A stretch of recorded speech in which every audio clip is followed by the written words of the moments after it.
Good evening. Good evening, Erik. Welcome to It's Erik Nagel, and that is me, your host, Erik Nagel. It'd be great if my name was Dave. Dave Hagel. Dave Hagel for the It's Erik Nagel Show. 866-969-1969 is the phone number if you want to get in touch with us. We're giving away some Star Wars stuff today, so we'll put that out there right now and get back to it a little bit later. Matt is not here. Usually I go to him. Matt OG is off to Disney World. Oh, yeah. For some kind of Star Wars celebration and Christmas, so he's going to be enjoying that. But Giddles is here. What up? Sitting in the Matt seat. I am. You know what? This seat is very comfortable. I can see Lewis a little better. I feel a little closer to you. These headphones work. That means the seat's comfortable. When we come back in the new year, I'm putting you in the corner there. Oh. You're getting a little too close. Oh. I'm always in the kids' table. A couple other people sitting in are our friend Emilio. Hi. For those who don't know, Emilio used to intern for the Opie and Anthony show in the long ago, back when we were at XM. Yes. And he works here at SiriusXM over at Shave 45 and various other Love it there. projects where they can throw him and say, look, we have nobody else. Give it to Emilio. Let him do it. But he got the time off. He's sitting in for the whole show, and he's going to do some talk radio with us today. Feels good. Good. I enjoy it. What's your Twitter and all that stuff? At Emilio Sparks, EMILIOSPARKS. Okay. Nice. A lot of wrestling. You're getting a standing O from Lewis. That's a little weird. That's my man especially right there. since he's in a soundproof booth. Hi, Lewis. Where'd he go? There you go. How are you today? How are you? How's it going? Lewis is here. Congratulate Lewis, everybody. Lewis Thank you, guys. I saw the got Snapchat. engaged. Congratulations, sir. I saw the Snapchat. How does that feel? Do you feel any different now? Like, do you feel like a big boy, like an adult? Do you feel it's all burdened? Not burdened at all. She's one of the cool chicks. Okay. So Nice. you're pretty much comfortable with this might be the last woman for the rest of your life. I am. You know what? When you decided to get into, like, when you decide that you're going to marry someone and be in a relationship, you have, as a dude, you have to realize that there's always going to be other females out there. Always. There's always going to be a new one that you can have, that you're going to want to have. Yeah, it's called Tinder. Yeah. Just got to turn it down after a Tinder. while, man. It's over, you know? Find a good one, keep her, you know? Well, Damn congratulations to you, Lewis, man. Appreciate That's a big step for such a young man. But he swears that he's happy, and we'll just have to go and take his word for he that. looked ecstatic Yeah, on the Snapchat. He Yeah, looked where was, like, ecstatic. the mountaintop you were at? Where did you go? It was Washington Rock in It's called Greenbrook, New Dante's Jersey. Peak. Okay. Oh, sorry. Lewis, did you explain to them that you had drone cameras and everything? Like, this Yeah, was a yeah. real... Yeah, it was a real production. Yeah, A real piece. videos dropping December 24th. Nice. Overnight, like Beyonce, okay? Yeah. Nice. It's going to put it up on YouTube, and you got to go through 45 seconds of banner ads and everything else just till Well, you he's get got to to it. pay for the wedding, so... That is true. Also sitting in and joining us tonight, we welcome back Brendan Sagalow, comedian Hey. friend of ours. Hey, didn't get everybody. much time on the last show, so I figured, you know what, it's the last show of the year. Everyone's tired, exhausted. I'm almost delirious, and it's just one of those who gives an F shows that we'll just throw everything against the wall and see what sticks. Hey. And he's like, I can do that. So I say, great. You may even take over a segment while I nap on the couch for a little while. that'd be great. So we'll see how well you guys do. 3 guys that could just throw shit on the wall and see Yeah, if it right. sticks. Turns out like, it's I the knew I last should've show. brought And this- then I wake up and I'm fired. And there's spaghetti everywhere. Later on the show, we're going to talk to Bill Burr about his brand new show, F is for Family, which is out on Netflix right now, came out this morning. Nice. It's 6 episodes for season 1. If it does well, they'll obviously give him a season 2. I can't see it not doing well. I saw the first episode. It is very funny. Hour long? Half hour long? What are we talking here? It's about, I think it's about half an hour long. Okay. So, Situation comedy? yeah. Nice. Yeah, it's sort of, it's based in the 70s, and it's sort of based on Bill's family life. It has the feel of All in the Family meets this old cartoon called Wait Till Your Father Gets Home. I remember that cartoon. Where Tom Bosley was the dad from Mr. Happy C. Days. Yeah. Right. So it's that kind of feel with an All in the Family kind of vibe with it. okay. Yeah. So even that might not be doing it justice. So just go to Netflix and check it out after this show, 9 o'clock. Yeah. Go over to Netflix just and then impressed. binge watch for If the you're not weekend. online waiting for Star Wars right now. Right. Oh, yeah, Star Wars. We'll get into that. How a was little that, bit. guys? Shut So Bill Burr, we'll talk to him in a little bit. We're also going to talk to Natalie Dormer. She is Marjorie on Game of Thrones. Ooh. She's also in the Hunger Game movies, and she has a brand new movie coming out in a few weeks called The Forest, and it's one of those psychological horror thriller kind of things. Ooh, that sounds good. Yeah, I saw most of it. It's actually really, really like good. People lost in the woods type thing. It's based on the suicide forest in Japan. Oh, okay. You know, I saw the trailer for that. Right. Yeah. It's actually pretty good. Okay. So we're going to talk to her, and then our friend Bella Thorne returns, and I think she gets the award for the guest who's returned the most to this program here. She was back in town. She's doing the Alvin and the Chipmunks movie, which is out against, unfortunately, Star Wars for her. But if you got kids that you can't take to Star Wars and you got to do something with them for this weekend or the Christmas break, whatever, it's a good alternative for a family to go and see that. Is Jason Lee still playing Dave Seville? He sure is. Wow. And no, good for him. He got a franchise. That money's coming in. This is the fourth movie that they made. It's called The Road Chip. What's that? Is it the fourth? It's the fourth movie. I thought it was the third. It's the fourth movie, and this thing just keeps making money. And as long as it keeps making money and they improve the CGI, they're just going to keep making more and more films. I hear it ends with them just getting run over by the car. One would hope. Yeah. One would hope. It ends with, I don't know. I don't know where I was going with that. I thought I had something, and you know what? I cut it off right there. It should go as long as chipmunks actually live. So there should be like 5 years of it, and then they should just die. And then it just stops. Or it just ends that somebody accidentally stepped on Theodore, and then go, franchise is over. We ruined this cash cow here. So we have all those people to talk to later in the program. We have Star Wars stuff to give away. We have Star Wars stuff to talk about. Let's pick up from where we were last week. Last week we did the gift exchange. Oh, yes. Because Lisa's gone off doing stuff, and Matt has gone off doing stuff. So if the last time you were listening to us, we gave Giddles a Xbox 360. Yep. Wow. And some games to go with it. Yep. And about, I'll say 2 hours after he got home and started playing, I got a text, and I put it up on Twitter too. You can check it out, E-Rock Radio on Twitter. It just says, "What have you done to me?" And Giddles fell down the rabbit hole of Portal. I fell into the portal, and then there was another portal on the other side, so now I'm just stuck in this infinite loop of going through ceilings. It was, I think I have an eye infection because I've just been playing video games and not sleeping. Right. And, I'm fully addicted to video games. Thank you very much, Eric. You're very welcome. We gave him Portal. We gave him Red Dead Redemption, which is a personal favorite of mine. Yep. I think we gave you GTA 5, GTA 5, yep. Right. And the whole orange box. The orange box with Portal in there. He loved the game so much that I think maybe a day went by, and then he said, I had to buy Portal 2. So he ran out and bought it. And addictive personality.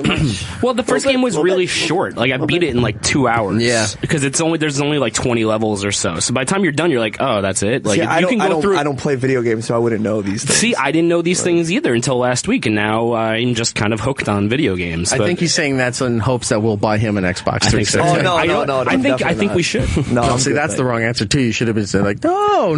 If you have one laying around, maybe we'd like to do that. You know. But yeah, I don't know. It's really addictive and fun, but I dig it. This is going to be my vacation of reintroducing myself to the world of video games, because it's been, I think, at least a year or so since I've played anything. What are you going to start on? I have a whole stack of stuff. Mario Kart. No, actually not. But I was thinking about Mario Maker.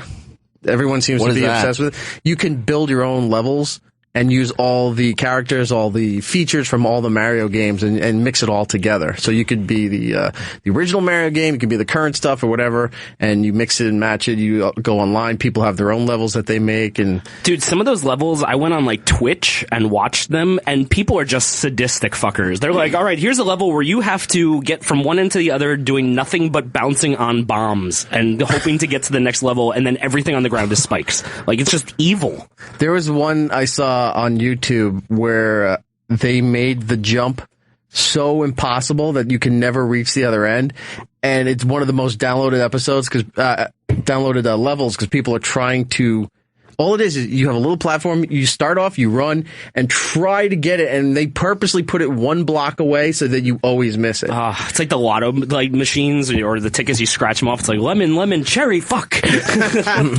Or when the attendant is sleeping and you're sitting there, putting up the scratch off tickets to the light, and you see one that's $500. Yeah. But you only have enough for either the ticket or yodel. Yeah. And then you go, I'll just take the yodel. And then you decide to try and skate, I had a nickel. jump the gorge on your skateboard, and you're always so close. Yes. The what? I was saying if I had a nickel for every time I chose a yodel over the... I've never eaten a yodel. You're not missing anything. I don't even know what they're they not are. great. It's some form of shitty double chocolate dog. with cream. Yeah, that's basically it. Yeah, with like hard chocolate over chocolate cake with cream. And who manufactures this? I don't know. Drake's cakes? Drake's, I think. Yeah. You call them on their hotline or The Blink? cell phone. Okay, there thing. you go. I get Whatever it. the number. Nice. Giddles is hip. I got Lewis nothing. is I got shaking nothing. his head. I'm guessing we're not schooled in the ways of the yodel. Yeah. No, you're not schooled in the ways of Drake, but Yeah, that too. nobody is. Oh, Yeah, I don't think- I don't think hold on, anyone sir. Somebody went viral with their Drake photo that they put up online. Was it Lewis? No, it would be me. Oh. Wow. Way to go, Eric. There's this dumb song out that the pop channels are playing by a group called DNCE, and it's fronted by Joe Jonas. And the song is called Cake by the Ocean. And it's just a catchy little dance song and everything, right? And they played in such heavy rotation that it got stuck in my head. And for, when you get bored of a song, you try to ruin it in order to keep its appeal or keep yourself from strangling somebody.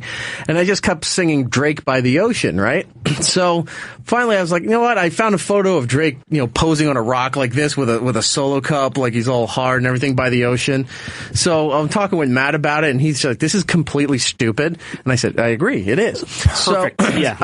So he comes up with the slug line, and I had the hashtag Drake by the Ocean.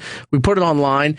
Joe Jonas thought it was great, retweeted the whole thing. DNCE did it, and I doubt Drake's going to give a shit about it, but he has a lot of fans. I'll just say there was a lot of girls I don't think of an appropriate age that shouldn't be following my Twitter account now following my Twitter account. Good for you. Sweet, man. Good for you. Draw them into the show, Eric. Draw them I into the got show. Mario Builder, girls. Do you want to come over and eat some YOLOs? Yodos.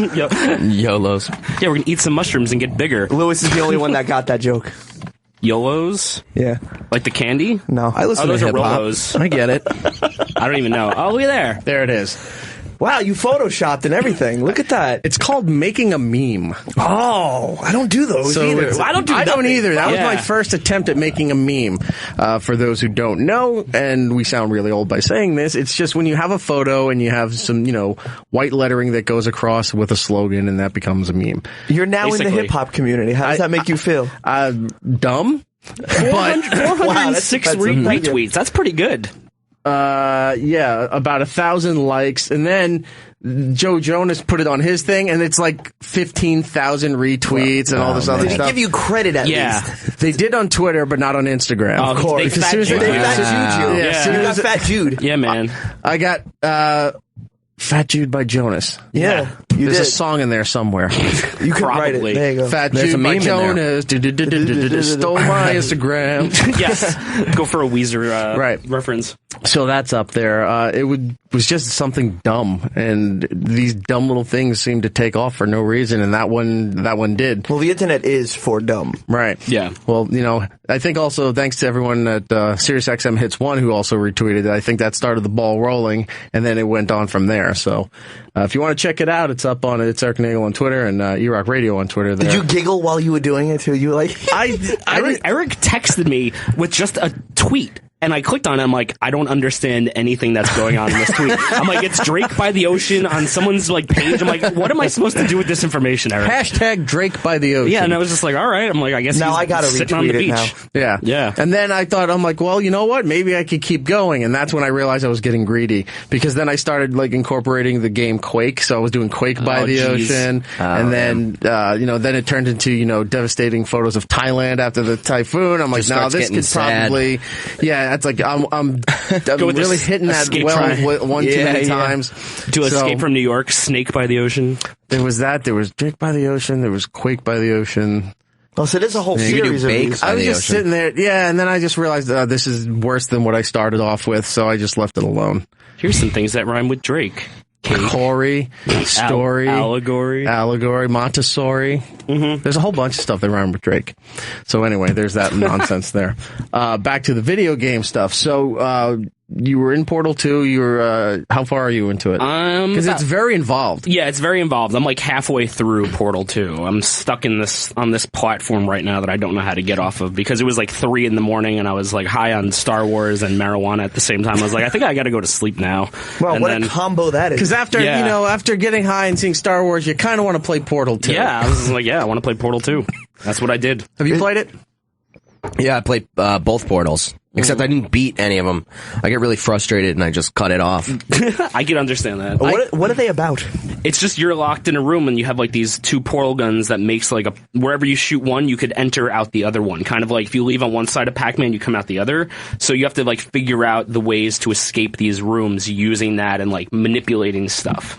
So it's just kind of like an escape game.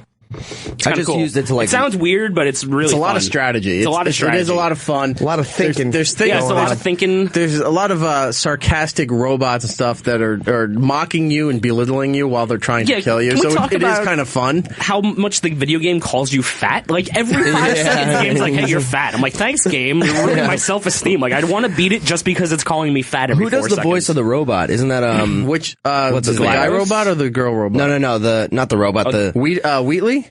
Yeah, that's yeah. Stephen Merchant. oh yeah, Yeah, Right. he's great.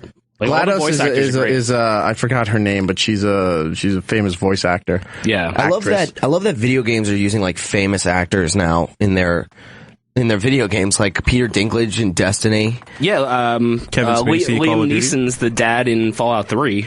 Really? Yeah, he plays your dad in the video game, which is kind of funny. But Wow. yeah, I mean, I guess it's like another new medium. It's just, another way to No, get they've been out doing there. it for a while. Yeah, having they have. celebrity voices in it. Like, there was I think it was one of the Call of Duties years ago had Kevin Spacey in the game. Like he was Yeah, the but that was president. like 2 years ago. Yeah, but so was Portal 2. Portal 2 was like 3 years ago or something like that. Yeah. I think it's 3 like years ago. 2010, I think.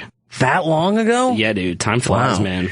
When you're portaling. I guess so. And who's the dude from 24? What's his name? Kiefer Sutherland? Yeah, he does the voice of Snake in the new Metal Gear Solid. Oh, nice. But Snake says like 3 things the entire time. Yeah, he doesn't really talk a lot. It's more about sneaking around and stabbing people. Yeah, it's like the easiest paycheck he's gotten. Oh, we gotta get out of here. Done. Yep, don't shoot me. Well, as far as celebrity voices go, as you get further into Portal 2, you'll reach a character named Cave Johnson, who is one of my favorite characters of all time for video games. Now, the best part about this is that you have no interaction with him, but you hear him all the time. Okay. There's like a little museum where you see tapestry and paintings, and then you have to click a little thing below it, and he speaks to you. Like, there's recordings for different paintings and tells you about the game.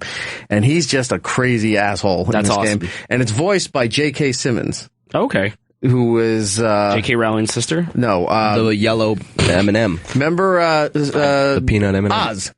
Was it Schillinger? Yes. Yeah. But he's also an Academy Award-winning actor. Now he is. Yeah. He wasn't then when Yeah, he did just this. throwing that out there. I was getting that. Yeah, he won an Oscar now. Throw that out But yeah, he's Cave Johnson in the game, and he's also, We Are Farmers. Bum bum bum bum bum bum bum. He was also James Jonah Jameson Okay. Oh. in the Spider-Man pictures. Good to know. I So did not know when that. you get to that, and wait till you find the segment about lemons. Where life gives you lemons, and he's like, you don't take them, you make life take it back. And he starts, it's really funny. Well, they just turned like the villain into a potato.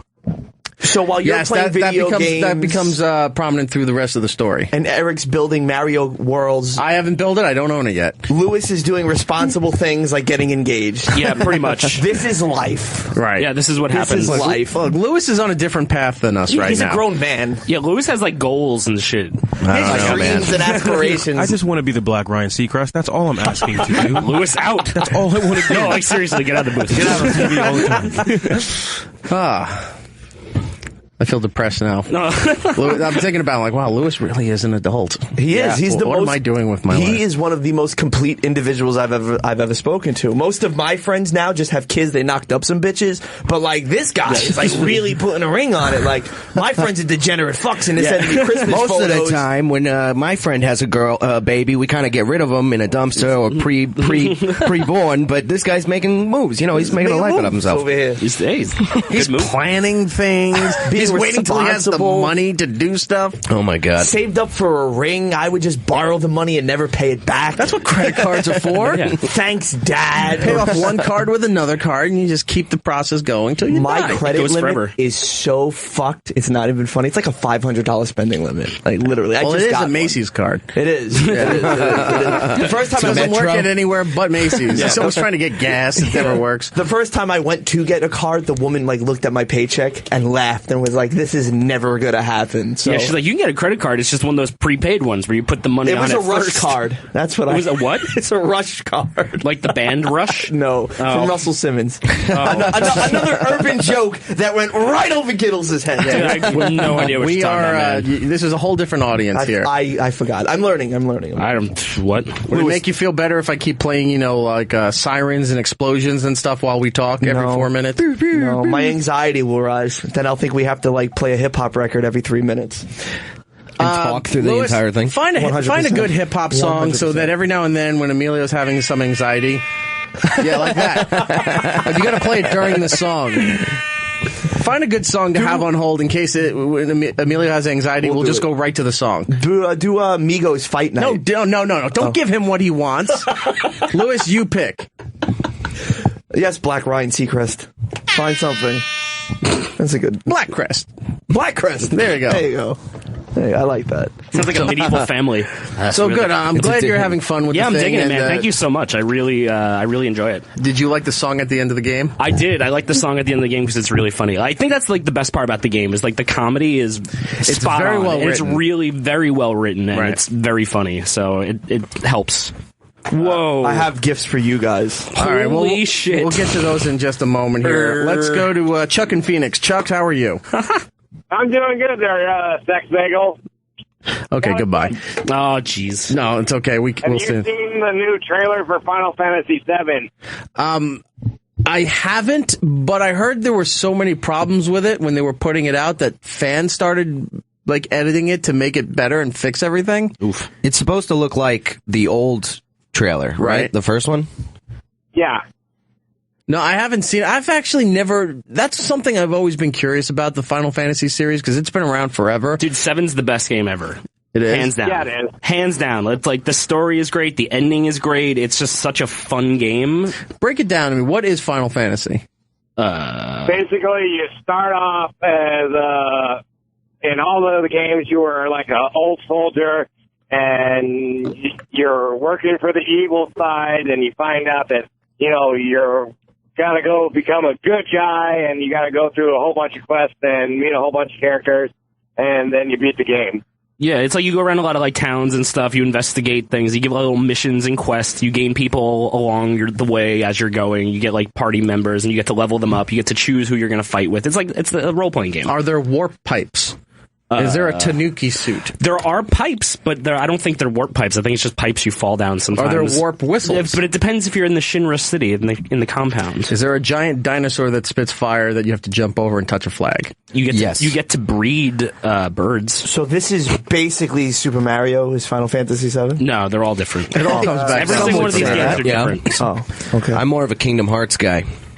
Really? Yeah, I just like Disney, and I don't like the Final Fantasies. Oh man, they're fun. I know. Last video game I played was Legends of Zelda: A Link to the Past for like NES, I think. A Link to the Past. Super NES. Super NES. That was the first Zelda one for Super NES. I have no other video game knowledge, so I'm really, really not prepared for this at all. Well, you got to get back on the program there. Yeah? Are video games not big in the hip hop culture anymore?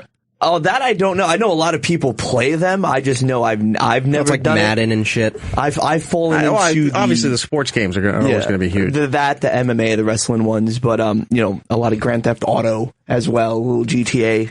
But Lewis just yells into a room that nobody can hear. Just turn your mic on. Yeah. It's Call of Duty. Call of Duty, Call of Duty, yeah. Yeah, Call of Duty is a big one. It is huge in the urban community. Yeah, on PS4 though. I don't have any interest in the first-person shooters, and I've tried a few of them. They're fun. I know people. It's. I get it from a collective standpoint where you want to play with your friends or a group of people, and you're going through a mission and stuff like that. That I get, and that's not bad.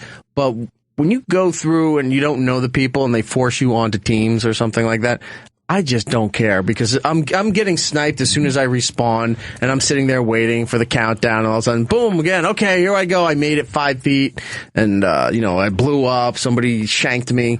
Well, I think you'd like the Fallout games because it's a first-person shooter, but it's not like shooting the entire time, and it's a lot of story and quests and stuff like that. I think you'd dig it. Can I just wear the headset and just talk shit while you guys play the game to somebody in like Iowa and just be like, well, you know what? Your team sucks. Like, just really can you be 12 and yell the N-word a lot? Because that seems to happen. Doesn't matter if it's Xbox or PlayStation. There's always little kids, saying really horrific stuff. Yes, when you're done with the gingers just yelling at you. When you're done with the video game calling you fat, you go online and it's like an 8-year-old calling you gay, and you're like, "Fuck this shit!" I know. Like, I can't escape taunts. Yeah. Everything. And it's always the same kid. He's hiding behind the rock where then he knows that that's a respawn point. Yeah. And then shoots you and laughs, and you can't do anything. And you're like, Santa's not real, and then that's it. Dude, I freak out, man. Like, I lose my shit. Like, you don't think you would because who gives a shit? But when those little kids are making fun of me, I'm like, I will fucking find you and I'll murder you. I'm like yelling. I yell at my TV. Dude. Your blood pressure's going through the roof. Yeah, exactly. And then you realize, you throw the headphones off in anger and you realize, I can't do anything. There's no way for me to trace these people. I'm like, I will find your IP address. Yeah. All these kids are anonymous. I will kill you. I will kill you right in front of your mother. Do you understand me, you little fuck? Yeah. Chuck, I'm going to put you on hold. Lewis will get your information and we'll send you something, all right? All right, thank you. All right, no problem. Let's go to, if I can get this phone to work here, Nick in New Jersey. Nick, how are you, sir? Hey, how's it going, Eric? Good. What's up, man? Hold on, let me take you off the, I got you on my, sorry. Off the air? Whoa. Are you doing your own radio show and you called into this one? We're still on the air. I do not give permission for my voice to be broadcast. It's podcasting. No, I'm sorry, I just had you through my, I had you hooked up on my aux cable so I could hear you guys better. Oh, we're on his Xbox headset. Nice. He's about to call me the N-word. Okay, here we go. No, I'm not going to do anything like that. He's going to call you Nagel. If you could end out the show with my band's new single. It's kind of like shamelessly self-promoting. Is it called Drake by the Ocean? Oh, fuck. Drake by the Ocean. That's what we're promoting. Cake by the beach. by the beach. Cake by the beach. That cake is a lie. It's a good reference. I get that one. Yeah, you know what? We'll take a listen to it if you don't mind us playing it on the air and giving some honest commentary on it. You can send your MP3 to erockcomment@gmail.com, all right? It's just a YouTube link. Can I just do that? All right, that's fine. Send it to. But you'll have to wait till next year because this is the last show. Unless we start really hitting a wall in about an hour, then guess what? It's going to be played today, and we're going to talk over it. All right, send it to that email there, and we'll take a listen. All right. Sorry, what's the email again? erockcomment@gmail. Or you can just tweet him, right? Does that work even better? No, stop making it more complicated. He doesn't know how to send an MP3. Oh. You should do that, though, just in case you want to send your music potentially to, like, blogs and other sources that could try to break your career. Just saying, send MP3s. No, I do. I'm on the road right now. I only have my phone, so. I guess we'll let you slide. Send it to that email, and then we'll do something with it. Matt in Connecticut. Matt, how are you, sir? What's going on, Iraq? Happy holidays, sir. Happy holidays to you as well. Just want to say I love the show.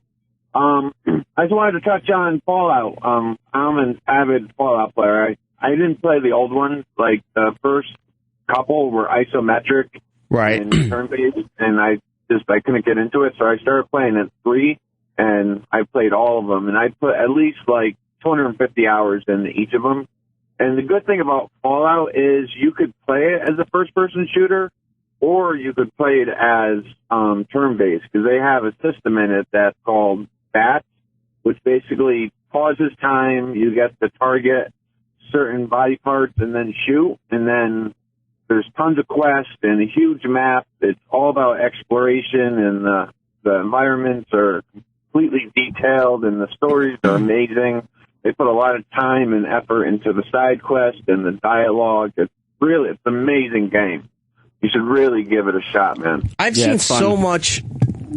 Here's the thing. This is one of those games that I've seen so much advertising and actual product outside of the game that makes me want to actually maybe sit down and play Fallout 4, because I see that Vault Boy stuff everywhere. They got the bobbleheads. You would like it, Eric. Yeah, shirts, it's a good coffee game, mugs, man. all this stuff. I was actually tempted to explore the series when I don't even know how long ago it was, but they had Fallout New Vegas. I think Yeah, it was that's called. between 3 and 4. Right, and that looked interesting.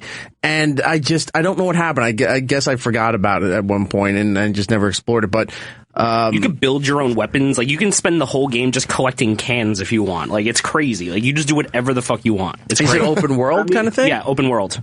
Yeah, completely open world. And in Fallout 4, they try to implement this Minecraft-y type thing where you can build settlements and NPCs walk around, and if they like your settlement, they'll stop and they'll live there, and they'll start farming and find a water source and live there, and sometimes you got to go back and protect them. You could build, people have built huge cities out of this pretty simple system, and it's a whole system that you can completely ignore if you don't even want to do it. It's completely optional. It's a massive world. It's a great game. 3 was amazing. New Vegas was even better than that, and 4 is even better than that. Okay. Does it have the option where you can build an airport by a commercial area and then crash the plane as it's taking off and then put the fire out, put parks in the spots of the airport that were destroyed, and this way the airport doesn't regenerate and you cut down on your pollution? Wow, that is vivid. You joke, but you can. A big part of Fallout. It's the second time in a month I made that SimCity reference. Yeah. Is a modding community. So, day one that the game came out, people started modding it, and pretty much the community has added hundreds of hours and assets and things to the game where pretty much anything you want to do, there's a mod for it, and you can add it if you play it on PC. And they've actually added mod support for consoles now as well. Are you a big PC gamer as opposed to the console? Yes, I'm 95% PC. Okay. Do you hate people that play the console games? No, not at all. Okay. I think console definitely has its place. I like PC better. I just like the mouse and keyboard. Some games Right. I use my Xbox gamepad for the PC. Right. Some games just play better with it, but I'm just more comfortable on the PC. Can you meet girls off this video game? What do you mean? World of Warcraft? You're trying to hook up in a guild? Why not, man? Could you meet girls off this? You become some sick and twisted god where you're carrying a baseball bat wrapped in barbed wire. Yes. And you're just sitting there like a fucking king, and you're just build around me, folks. Kinda. Exactly, and you can recruit party members, and you have this dude that. This sounds too involved. It's like you can build your own town and be mayor of it, and never have to see the sun. I lived with Eric when he played The Sims. Wait, hang on a second. Mike, thank you. I'm actually seriously thinking about maybe exploring Fallout 4 during the break. We got, the next couple of weeks off. So it's my goal for this vacation to reintroduce myself to the video game community. Wear the same underwear and t-shirt for days. No, I will shower and change. I like to be comfortable. I may not change my... Once you start playing, you won't. The what? Once you start playing, you won't care. That is probably true. Or Fallout. All right. Thanks, Matt. I'm definitely I'm thinking about Fallout 4. Are these games getting too big? Yes. There's too much? Because Absolutely. Definitely. a few years ago, there was a game, one of the Skyrim games. Same company. Made Fallout. Is it? Made Fallout, okay, yeah. so then this is why. Then I guess this is why it makes sense. Then it was Elder Scrolls. Yep. Right. And Sal, who used to work here, got it when it came out. I got it when it came out, and I was playing it for a little while. It was great. Sal got really into it, and every morning we would talk before the show about what we were doing and stuff, and I stopped right away because I started realizing there's too many of these they're not even missions. There's just too many other little things to do that you get caught up in. That's what happens to me. Right? And then there's all this huge open world, and there's all these missions you can do too, and quests, or depending on the game, whatever. But then there's so many little side games, side missions, freelance stuff that you could do. If you want to so much, make arrows and potions and just sell those to people. I'm like, there's too much freedom in the game. There's not enough structure in the game to keep me on the path of playing the game and enjoy it. When it's so open world, that's where I get worried about. That's why I never did, I almost said Game of Thrones, World of Warcraft. And when Star Wars had their online PC game community for all that stuff, so open-ended, so many people, I was worried about getting too caught up in the game and too addicted to all these little things that I would, I'd forget to go to bed, or I'd forget about, oh fuck, I gotta go to work in 2 hours or something like that. So I never played those games ever. I used to just look at videos on YouTube and stuff like that. But these games that are so open world is the other end of the spectrum, where you have all the first-person shooters that I'm not comfortable with, and then you have these huge open-world games. It sounds really cool, but then you're like, there's just too much. Dude, I'm never going to get to the end of this game. Thank you. Yes, it's almost anxiety, where you're like, it's almost agoraphobia.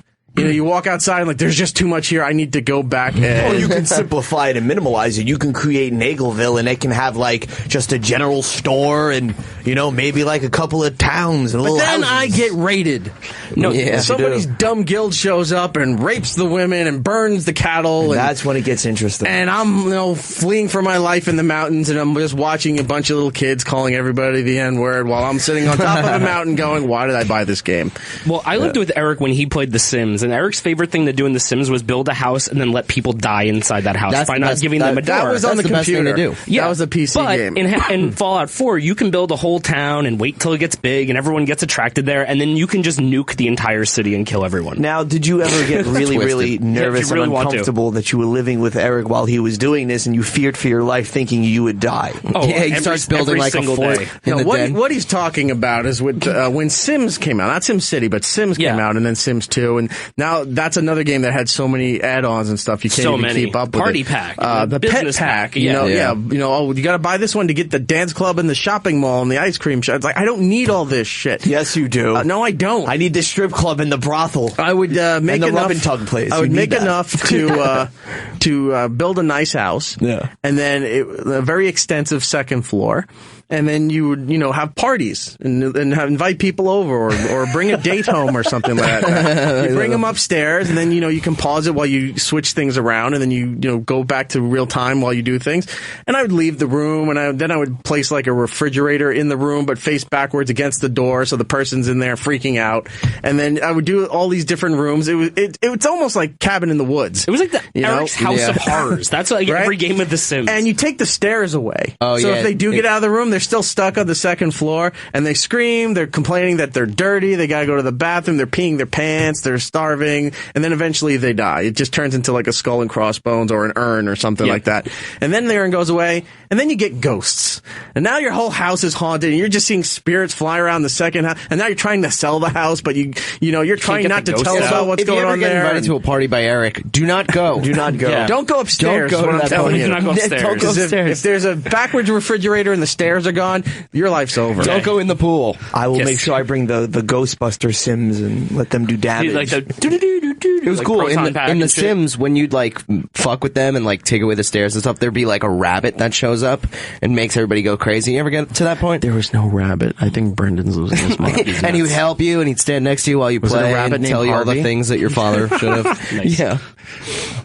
Gittle's got it. I got the Harvey old reference. movie there. John in New York. John, welcome to the show. Hey, thanks for having me, man. No problem, man. How are you? Good. Hey, I had a question. My son just started his first year of college, and he's got a Xbox 360 that broke, but he's got a bunch of games that he likes playing on it, so his mom's getting another one for him, and he's asking for games. He wanted the new Star Wars Battlefront, but I guess that's not available on the 360. It's only an Xbox One. I think so. Yeah, it's all new generation stuff. 360 and, Xbox One and PS4. All right, do you guys know about... He also was looking at Assassin's Creed, Black Flag, and Skyrim, Elder Scrolls 5. Do you know if either of those are available? Those are available for 360. Games, yeah. Oh, great. Yeah, and also there's a website. I tweeted out something the other day. My workload here has been really big. Like, there's been a lot of stuff going on because of vacation, building programming and best ofs and scheduling and all. There's just a lot of nonsense, and I just don't have time for anything else in my life right now while I was trying to get all this set. And I started to realize I haven't done any Christmas shopping. Right? Good for you. So, Jesus, Eric. I was sitting there and I'm like, you know what? I'm going to take a little bit and I'm going to go on Amazon or something and I'll start doing some Christmas shopping. Well, I go on Facebook and some kind of sponsored ad popped up where I could get Assassin's Creed custom coats for like 75% off. And I went through there and then I realized half an hour went by and I tweeted out, I should be doing Christmas shopping instead of buying myself a custom Assassin's Creed coat. Nice. So hopefully sometime in the new year I'll have my nice black and purple, whatever that cloak and hooded cloak, whatever thing Will you wear it here? I will definitely wear it here. That'll be my winter coat. And then, I'll have to explain to my mom that her present got lost in the mail and then try to find something and throw it in a box and send it down. Just be like, Mom, I'm wearing your gift right now. You get to see what your firstborn is wearing. Eric is just always opening gifts. Like, he's always getting shit from Amazon. Like, all the time. Every day is Christmas for Eric. You know what? You get so much free shit. Why don't you? I don't get free shit. What? I see it like a treasure trove over there. That's stuff that we give away. Give it to your family. Mama Nagel could use a gift. Mom doesn't want Google Cardboard. Yeah, she doesn't want Google Cardboard. She can have something. Well, she barely got an iPad. Oh, what is she going to do with that? Think my dad's going to watch Furious 7 or Minions? Yes. They're not bad movies, but he's not going to watch that stuff. I would watch Furious 7 if the Minions were in it. Your father's going to... Eric, what is this crap? Yeah, what is this? Oh. Is this from where you play radio all day? You get yourself from playing radio? Alex in Baltimore, how are you, sir? Hey, Eric, how you doing? Doing good, man. Hey, Mario Maker's great. I mean, it's a lot of fun. You're saying you wanted to try it out. But the one thing you got to remember, any of those downloaded levels, right? In order for it to be downloadable, the maker had to have beaten it. Okay. So each one of them, it is beatable, even though a lot of them look, fucking near. There's probably an invisible block that only he knows where it is and everybody else doesn't. No, it's. I mean, it could be. I mean, but each one has to be beatable. I mean. Well, that's a good way to make it, because otherwise you just sit there and just fuck with people and be like, oh yeah, try and beat this, and you just can't do it, and that's just kind of mean. But at least if it's possible that it could be beaten, that's kind of cool. Well, I watched it on YouTube, so I don't have Mario Maker, but I was just like, this looks like that's what I would do. I'd make levels purposely where you can't get through it, but I guess you have to be able to beat it in order to put the level online. And dude, look, I'm getting too old for those two, fast twitch fucking games like that. I don't know. I'm like, fuck it, I can't do that. Wait, Mario's too intense for you? It seems like it is. You just described some shit. Levels they create, man. Some of those dudes out of Japan create these nasty levels that, no, I just can't do it. That's what I'm saying, dude. Like, some of those levels, you watch those videos, they're mean. Try it, and after you try it, come back and tell us how impossible it was. Some of them, they're nuts.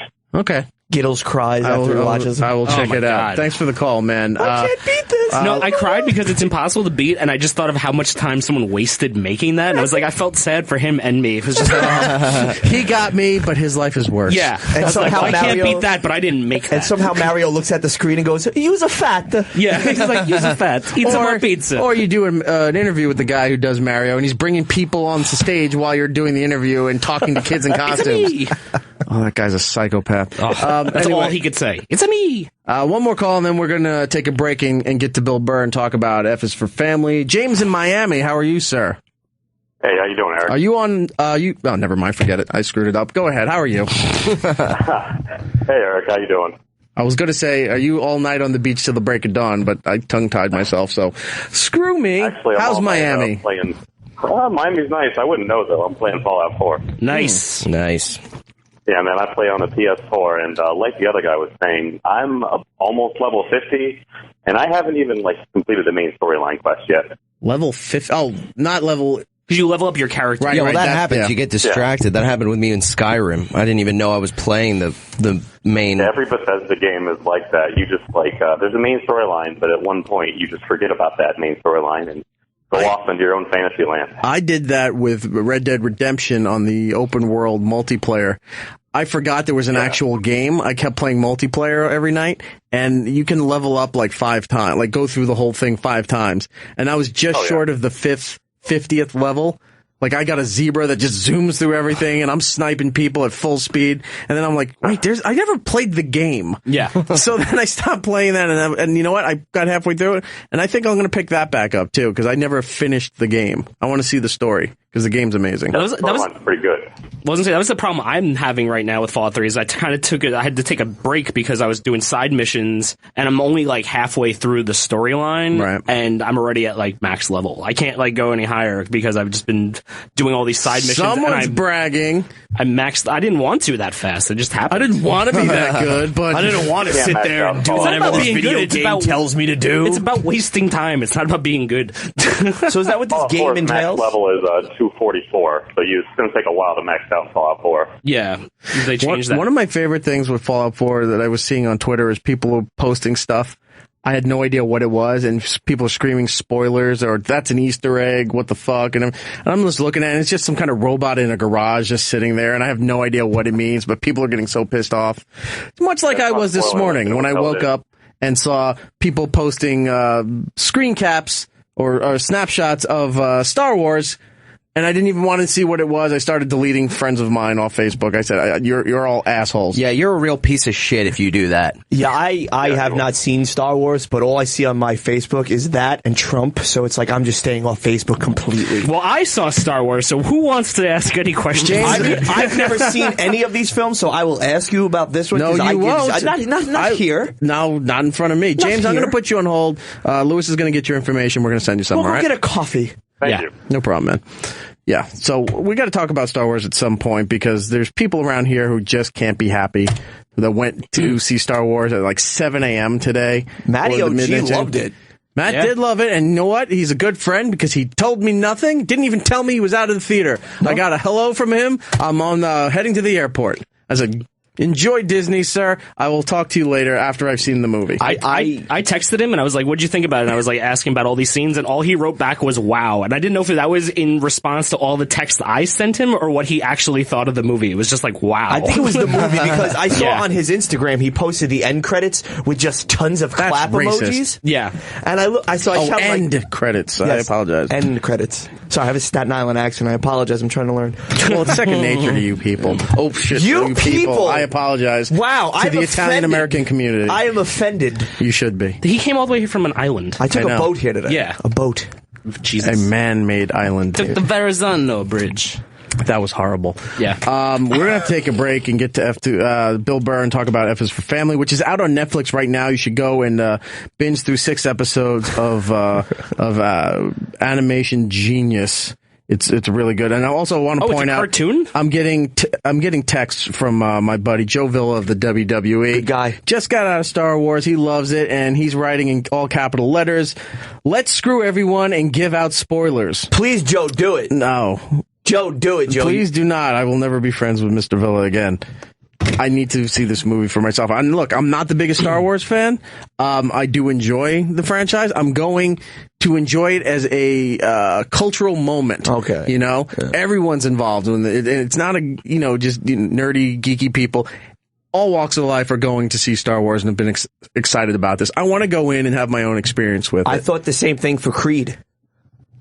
The band? No. The movie. The movie. You Arms silly wide open? goose. No, you silly goose. Is that what they're spinning now on Shade 45? Yes, a remix with Scott Stapp. I'll never understand your music choices over there. All right, we have to take a break. When we come back, we're going to talk to the great Bill Burr about his brand new show, F is for Family on Netflix. Go check it out now, and we'll be right back. Ladies and gentlemen, we only have a few minutes, but I've known this gentleman, I think, 11 years now, and I'm so happy to have you on my show for the first time, Bill Burr. E-Rock. How are you, sir? Look at you, moving up in the world. I know. Got to do your own damn show. Look, you're all grown up doing the town. I was really excited that you were here, and the project I'm even more excited for because I'm a big animation fan and stuff, and you finally, the show is ready to debut, F is for Family on Netflix. Yes, sir. F is for Family. We got 6 episodes, comes out December 18th. You can binge watch all of them. Takes place in 1973. It's loosely based on my childhood and everybody else in the writer's room. This is basically back when You know, you could slap your kid in public, take a gun to the airport, you know, smoke in a movie theater. Your child could go and get you a beer, pull the tab off the can, yeah. Absolutely. And you left your kids at home to watch each other while you went out and had a martini. Right. It's like, turn on the TV, 2 ice pops from the fridge, we'll be back tonight after bowling. The good old days. Yeah. The animation style and the feel of the show is sort of a bit All in the Family and a bit, do you remember Wait Till Your Father Comes Home? You know, I hadn't heard of that until we did it, and we were watching the opening credits to that. You ever see the opening song to that? Like, his daughter goes on a date, and she comes back, and she's, like, adjusting her clothes like she got manhandled. Yeah. And, like, that was considered funny. So that's what we're making fun of. Because that was socially acceptable. Like, if you did that now, right, they'd be like, oh, my God, what happened to that woman? She's clearly saying no. What happened? So that's how we do it on the show is that type of stuff.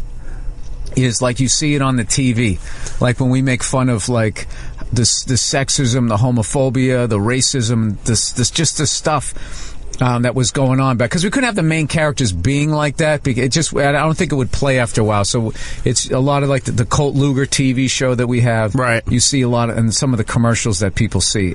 So the TV is almost like a character in itself. The animation style. It gives you the feel, even though there's a lot of color, it gives you the 70s feel of beige and brown and orange, you know, just all that stuff it was the horrible clothes that your parents bought you, the carpeting, the wood paneling, all that stuff there from the 70s. Yeah, but we stayed away from lava lamps and disco balls and pacers. Because that was a younger person's thing. That wasn't your parents' style. I think like Hollywood has made enough of those movies, and they took like the extremes of all of that. Like you know, if they make a movie about like the late 90s, early 2000s, whenever they decide to make fun of that period, you know, they're going to make it seem like every suburban white kid was in a rock, like a metal rap band. Remember those things for like 2 seconds? Or a ska band. Yeah, ska bands and stuff like that, and which was definitely a scene, but they'll make it seem like everybody was into it. Everybody did that. The same way they made it seem like everybody had a lava lamp and everybody drove a Pacer back then. I keep telling this.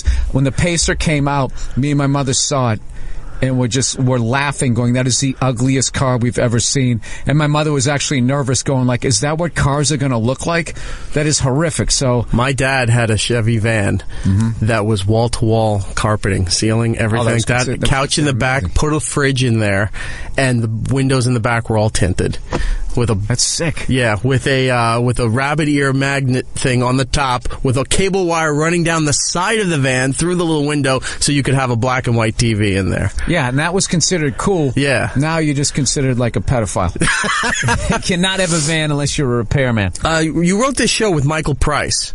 Well, Michael Price is one of the co-creators, the great Mike Price from The Simpsons. And then we just had a monster writer's room where we had Dave Richardson, Tom Giannis, Emily Towers, and we just, all of us, you know, Peter Billingsley, Mike Lagnese, all these guys. It's like, it's all of our childhoods. It's all of our dads.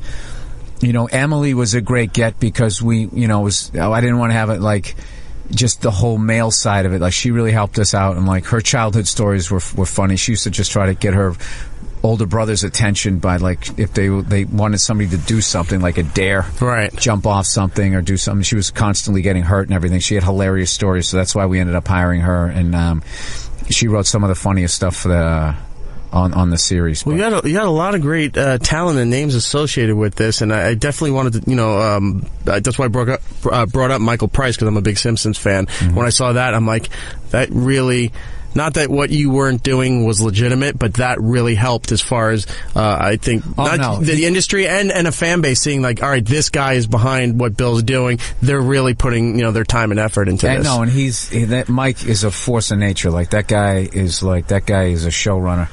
He's amazing. Like, the energy that guy has. I mean, I was in the writer's room, most of the time, just sitting there, like, pitching jokes and, just sort of guiding it a little bit or trying to make sure it didn't get too far away from what I was thinking it was supposed to be. And, but I wasn't a dick about it. Like, if other people had good points, I'd be like, okay, we'll do it that way.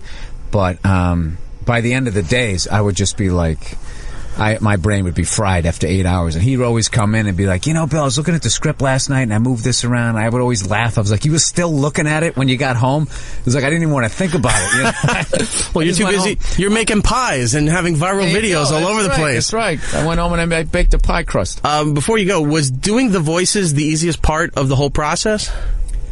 Because I've talked to a lot of people like H. John Benjamin, who's infamously known for doing voice work, Archer, Bob's Burgers, Dr. Katz, etc.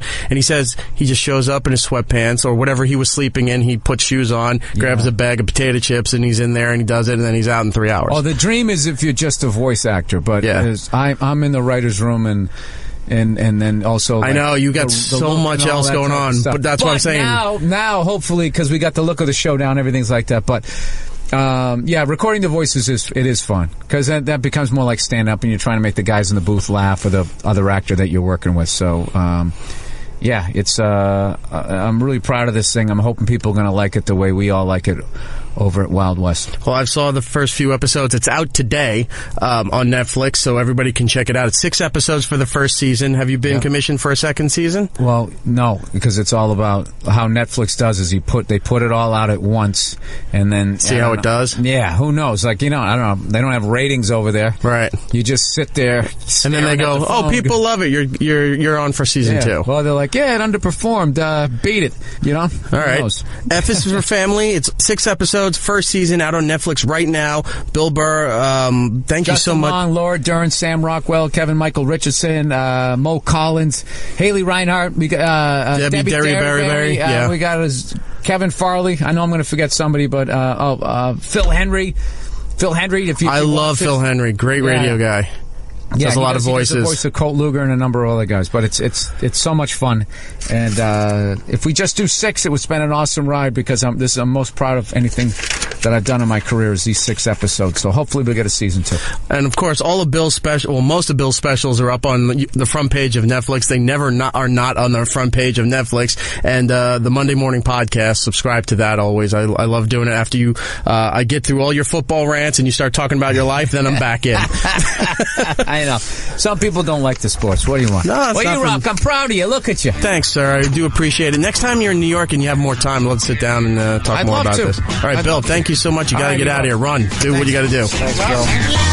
Ladies and gentlemen, you know my next guest from #1 movies, from The Hunger Games, a worldly popular show, Game of Thrones, but she's here with a brand new movie called The Forest. Please welcome to the show, Natalie Dormer. How are you? Hi, how you doing, Eric? It's so great to meet you. Thank you, you too. I never get over that impression when you meet somebody that you've seen on television and in movies for such a long time, and then they're right in front of you. It almost doesn't feel real. We look a bit different in real life, don't we? The camera always makes people look a little bit different. Well, you look a lot more modern now. Instead of wearing the clothes and gowns from Game of Thrones, and then you look very contemporary, very modern. You look very nice. The Forest, which comes out on January 8th. It's based on the legend, the story of the Japanese suicide forest. Now, I was reading some of the production notes for this. Did you shoot at the actual forest, or did they just do the external shots from there and you shot somewhere else? The forest that we shot in was actually in Serbia. It was in the Serbia-Bosnia border. Okay. A beautiful national park up in the mountains. But we did shoot in Japan because we went for a week to shoot in Tokyo to do some exterior shots there and to do some shots up on a train. Couple of other scenes. It wasn't logistically possible to shoot in the real Okigahara forest. Right. But I got to visit it, which was important to me. What did you feel when you got there? Like sometimes certain spots around the planet, whether there was something amazing and breathtaking or a horrific incident happened at that time, you go there, you automatically feel something. What did you feel when you first got to the forest there? Like the film touches on, I think it's what the human being, the human element brings. It's actually in your head because you bring a whole load of information with you and project onto the location that you're in. So, and that's a theme very much that the movie explores, is what's in your head and what's real. And, for me, it's actually an incredibly beautiful place underneath Mount Fuji. And the birds were singing. It was a blue sky day. It's a great hiking trail that people were doing with their families. It's just the knowledge that if you step off the path, if you step off the hiking path, you're going to get lost very quickly because it's a very dense forest. And because of the iron, the metal minerals that are under the mountain, cell phones and stuff don't work. So you're going to lose connectivity. So I was enjoying myself. I just felt a bit sad that, you know, people go to that place to make that choice to enter it and not come out when they step off the path. But, other than that, it's a lovely place if you stay on the path. But I found it very interesting that, my Japanese driver wouldn't even step off the path like a couple of meters to take a photo with me. Yeah, there's a lot of superstition around that. There's a whole lot of legend. The Japanese are extremely superstitious and respectful of it. And believe me, I wouldn't want to be there on my own after dark, like Sarah in the movie does. Well, the plot of the movie is that Sarah's twin sister is missing. And the movie has a weird turn where it becomes more about Sarah finding out about herself. That's completely, it's a horror movie, but it's a thinking person's horror movie. Okay, that's exactly what I was thinking. There's like this psychological, that's why I took the script, because that's why I took the job, because there is this, like suspense thriller, part to it that is really, it's a psychological horror. Yeah, like your listeners now who are really big horror movies, they're gonna get the scares, they're gonna get the bangs, they're gonna have fun. But I would also urge people that would consider themselves ordinarily not horror movie goers to contemplate seeing The Forest, because it's really about one woman facing her past. Right. Something that she's suppressed, repressed. You realize there's this big secret between the twins. And what Sarah's basically gone into the forest to look for her sister because she feels this sense that she owes her. She really feels profound guilt. And what the forest does is reflect her own demons back at her. And we all carry baggage. We all do stuff that we regret and wish we hadn't. And how terrifying this idea that you could go to a location where it physically conjured up manifests your regrets and your own demons. Now, getting a part like this for this kind of movie, from coming off of other big projects, what was that like coming from, like, all right, people know me from this TV show and from these other movies, going into it where you kind of have to play an unknown? How do you do that? Like, how do you go into there so people don't look at you and think of you as another character? They see you as Sarah for this movie. Well, I kind of have to liberate myself from that responsibility. All I can do is play a character as truthfully and honestly as I can. And then it's up to the audience to decide whether they think I succeeded in that or not. I can't spend energy and time wondering whether I pulled it off or not. I can only do my best. And as an actor, I will always promise my audience that I will always try my best. You know, I've been the lead. I've carried projects on stage in the theater, and I've done so on TV as well. And this was my first feature lead. And what I love about, what I loved about this opportunity is, you know, you're in every day, every single scene. You really bond with your crew. And when you're standing in a forest at 3 a.m. and it's freezing cold and you're holding a hot water bottle and the mosquitoes are biting you and, you know, you didn't sleep very well because the sun was coming through the curtains in the day when you were trying to sleep, you know, and you're rolling around in mud for another few hours, that kind of camaraderie is like really important. You know, it's great to feel part of a team like that. When you found out the idea about this movie, how much research did you put into finding out about what that forest was all about? I mean, I Googled Okigahara Forest. I Googled Suicide Forest. At the moment I read in the script, Sarah, Google images, the Suicide Forest, Japan. But other than that, to be perfectly honest with you, I almost went the other way from where I would normally go. I would normally do a load of research about a country I was shooting in or a place that my character was going to. Mm-hmm. But because the whole premise of this movie is that Sarah is an alien, she's completely out of place and out of water, and it feels isolated and vulnerable because it's a completely alien culture.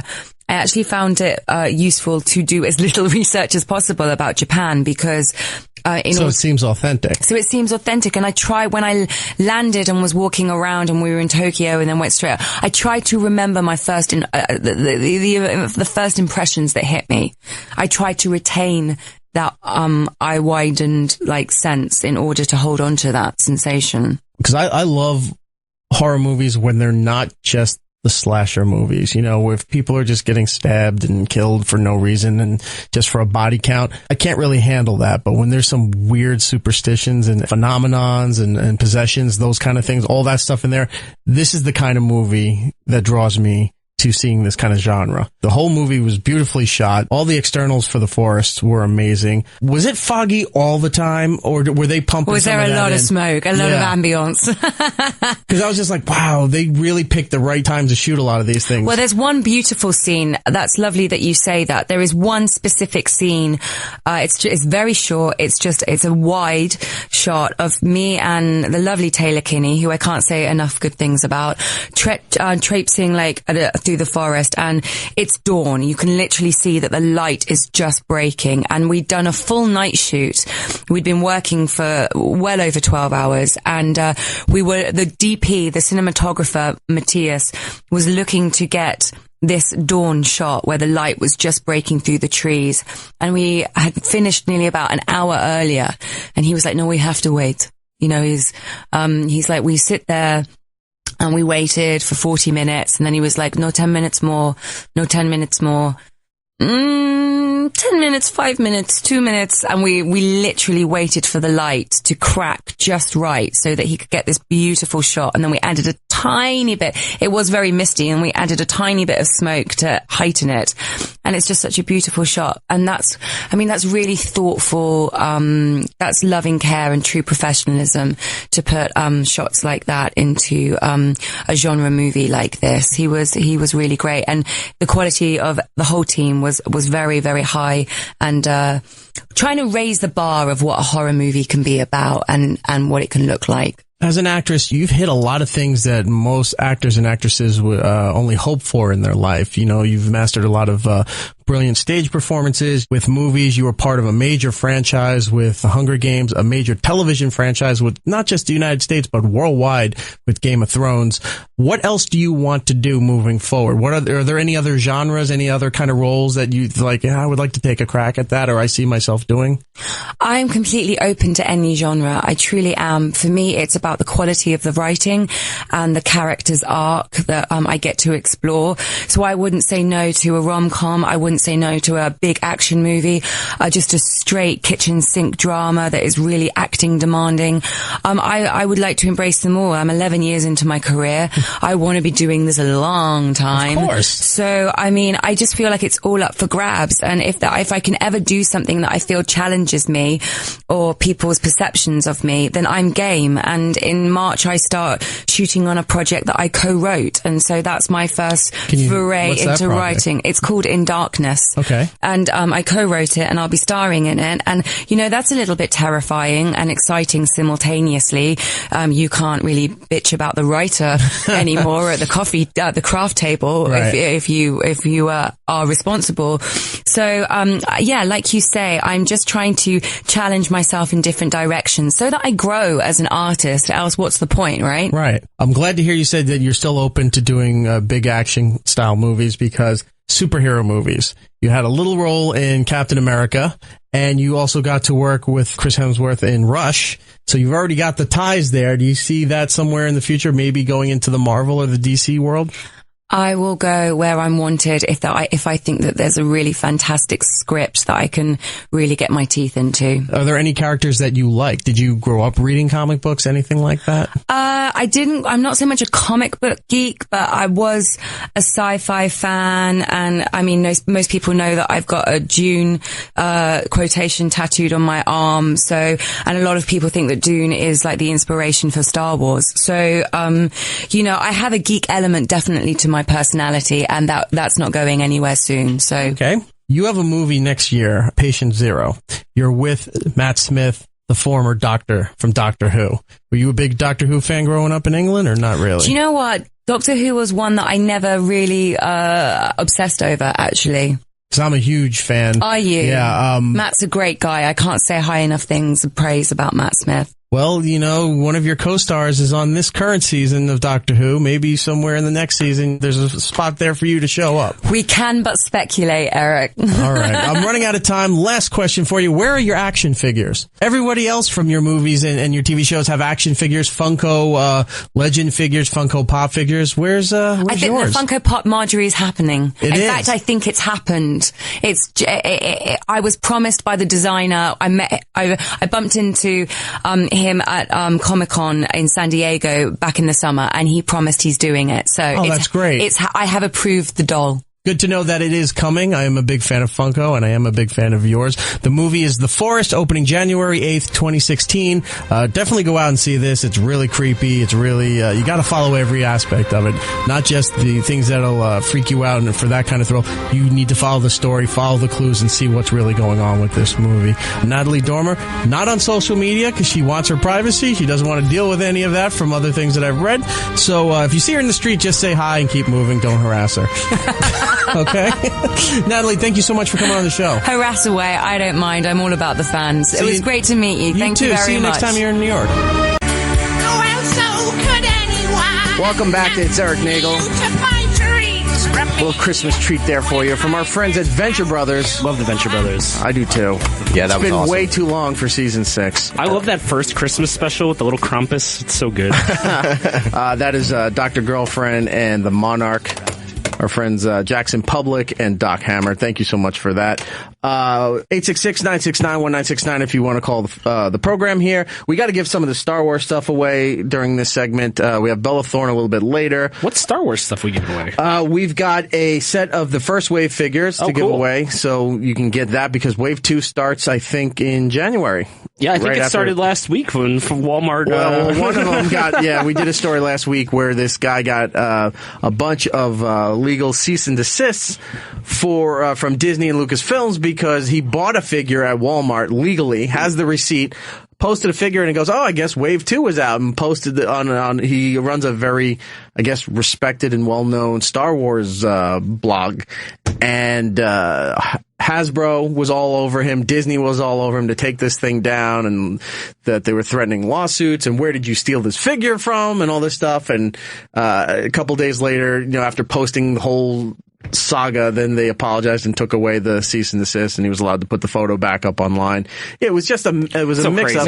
Disney really are just a bunch of Nazis that'll go over. Well, no, because they care for kids though. Because it would spoil the movie. The figure that went up there would sort of spoil the movie. That's why they were freaking out. Hasbro was freaking out because if Disney got super pissed, Hasbro loses the license to make the toys because Hasbro put it out too fast, and then but nobody blames Walmart for putting it out on the shelf there for their era because Walmart's too big and Disney cannot not have Walmart business. So then all of those huge companies, but out of the three, Hasbro's the third, on the bottom there. So it's easy just to go after them and say, well, this is your problem. You better clean this thing up. Have you fallen down the rabbit hole so deep now, like you're getting like different parts of these Star Wars figures, like now with the red stripe on the pants? No, not yet. I mean, we're only we said Wave 1. Matt calls those the kitchen sink figures. Yeah, and he taught me about that with some of the Batman stuff in the late 90s, early 2000s, where say Batman the Animated Series from back then, which used to be on in the afternoons. You'd watch it on, I think it was on WB, right? Channel 11? So, yeah.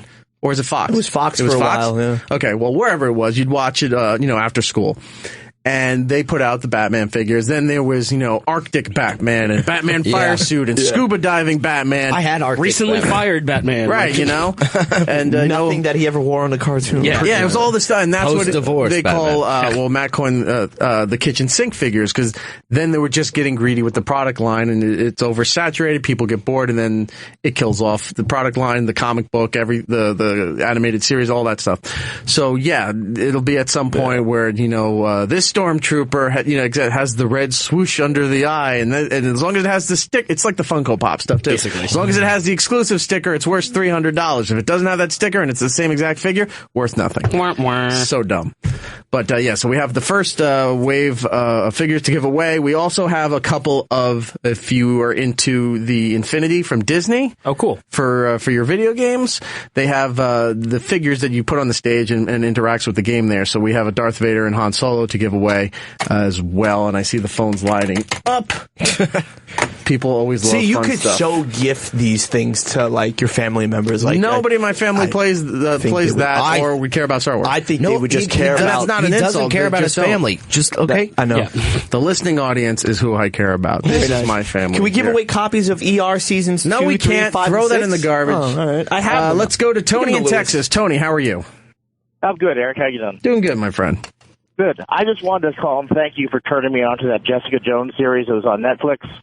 I was a little sick over Thanksgiving, and I just binged the whole thing, and it was pretty fucking awesome. How great was it? It was awesome. Yeah, it's amazing. Really enjoyed it, and good. Here's what's cool about it. It falls in the Marvel universe. It's a really lesser known character. Even diehard Marvel fans were like, I don't really know anything about Jessica Jones, but it works. The way they did it works. And then I think in January or February, season 2 of Daredevil comes out on Netflix. And then after that, I believe is Luke Cage. Yeah. Cool. So all this ties together. I'm hyped. One after another. Bam. Just getting them in there. Yeah. Go ahead. Do you think you could hook me up to those first line characters? I don't know. That's quite a big. I mean, he asked too. Like, I know. You know what? Do you like Minions? That's not fair to everybody else here. I got to figure out a way to give that away. We're going to do so in a second. Right. But I do appreciate you calling, Tony. Yes, sir. All right, take care. I mean, Tony could have had the complete second season of ER on DVD. He could have. Nobody wants that. Nobody wants that. I'm giving him to Lewis for Christmas. Hey, Lewis wants it. All right. This has I your want to talk name about all before we give the stuff away. Let's talk a little bit about Star Wars. Keep it spoiler free. Yep. I know Giddle saw it. I have not seen it. I don't think anybody else in here has seen it, and we want to keep it that way. Yes. Giddle's told me everything though. I want to go to my buddy Chad Dukes, who's on the phone. Chad, how are you? Eric, how are you, buddy? I am good. Welcome to the program. Of course, BigOandDukes.com. Subscribe to their podcast and Reloaded. Thank you. Thank you very much. Yeah, we'll be doing our Christmas special, actually, is tonight, so this is fortuitous. Well, happy holidays to all of you down there in D.C. When do we, there's something that Chad and I have been talking about. Is that going to happen? Yeah, it's going to happen. Okay, positive thoughts for the new year. What are you doing to me here? Positive thoughts for the new year. Well, Chad, I wanted What? All I got is positive thoughts over here. Let's talk about Star Wars here for a tiny moment here. Chad has been very vocal online as far as hating his friends and family involving Star Wars because people try to ruin stuff. I woke up today, had to block some people and defriend people off Facebook because they were assholes, went to the midnight screening or the 7 a.m. screening or whatever and started taking shots in the theater and posting them up with no explanation, just putting it up there, and I don't know what it was. I didn't concentrate on it, deleted it, but I'm really sick and tired of that nonsense. This is bigger than just trying to be cool and spoiling a movie. This is a big cultural phenomenon that's going on. It's an experience worldwide that people just want to be part with. I mean, it's on par with, an experience like the Olympics. Yeah. You know, everybody wants to be involved. It's a world community on this thing, and there's always assholes that are, trying to ruin this There was people stuff here. taking pictures during the movie, like while I was there, like during key scenes. I was just like, really? And there's nobody in the theater yelling at them or smacking phones out of Dude, their they hands? didn't care. They were just like, they were so crazy at the theater because there were so many people and trying to like route people out the door so they wouldn't walk past people and spoil things. Like they were trying their hardest. The old so that people Simpsons couldn't. gag. Yeah. Wow. Who would have thought Darth Vader was Luke Skywalker's father? And everyone's screaming, well, thanks for ruining the movie. Yeah, basically. Like everyone saw that meme and was like, I'm going to do that. And the movie theater was like, no, you're not. You're going out the back door. Yeah. Chad, how have you been avoiding all this? It's not even fucking. Well, here's what's annoying about me, guys. Is Eric, I'm a Corolla fan, and he has thoughts on organized religion and how it's going down unless people are involved in organized religion. And those of us that think that's a bunch of malarkey, pardon my strong language, they think that's a fucking good thing, and it's not, because what we're doing is we're no longer worshiping God. We're worshiping at the altar of ourselves. And you will find no better example than what's going on with Star Wars right now. None of these assholes care about Star Wars. They care about people seeing what big fans they are, having knowledge that somebody else doesn't have. Or here's my tickets. I'm going on Thursday night. I got a job. I got places to be. I have a family. I can't go Thursday night. I got shit to do. That doesn't mean I'm not a Star Wars fan. It is. I can't believe. And then these companies, these disingenuous companies. I don't need a BB-8 $5 footlong from Subway. There's just everyone trying to capitalize. Like, just enough. Let us go see the goddamn movie. The way that I equated it today on my absolutely hideously boring sports talk radio show was that this is the same thing that the NFL does when they put the extra week in between the championship games and the Super Bowl. It is nothing else but a jack-off session, a bukkake session for themselves, how great they are. They get an extra week of media and publicity for nothing else other than their own benefit and their own financial gain. I am sick. I love Star Wars. I've loved it my whole life. I am sick to death with how this whole thing is gone and how everyone is trying to ruin it for me. Tell us how you really feel, Chad. Yeah, I think the most annoying thing about you is that you're an Adam Carolla fan. Oh, ouch.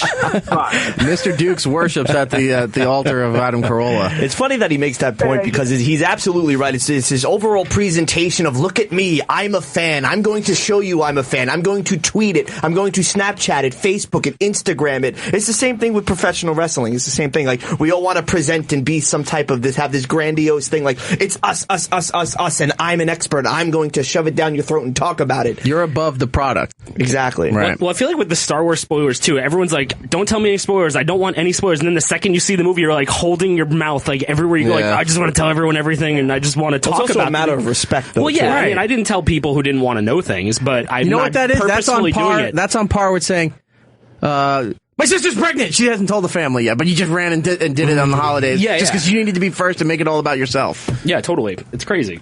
It's not even generational either. It's everyone. And all these fucking dickheads that are going around saying that they don't want spoilers, they're the first ones to leave the theater and then go around and tell everybody what they saw.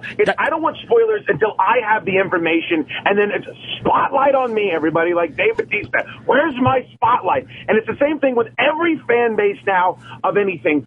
No secrets can be kept any longer. Nothing is actually there to appreciate the product. It's about how can I make what's happening benefit me, and it's that mindset that's ruining everything good. You could do it in 140 characters. It's on your phone now. That's it. Of course. But that's what I'm saying. Like, that's like the power you hold, though. Because, like, before you see the movie, you don't want to know anything. But the second you see it, it's like, ha, ha, ha, ha, ha. Who's on the dark side now? How many of you guys, I don't know how many of you guys like sports, but it's fucking fantasy football. I hate fantasy football.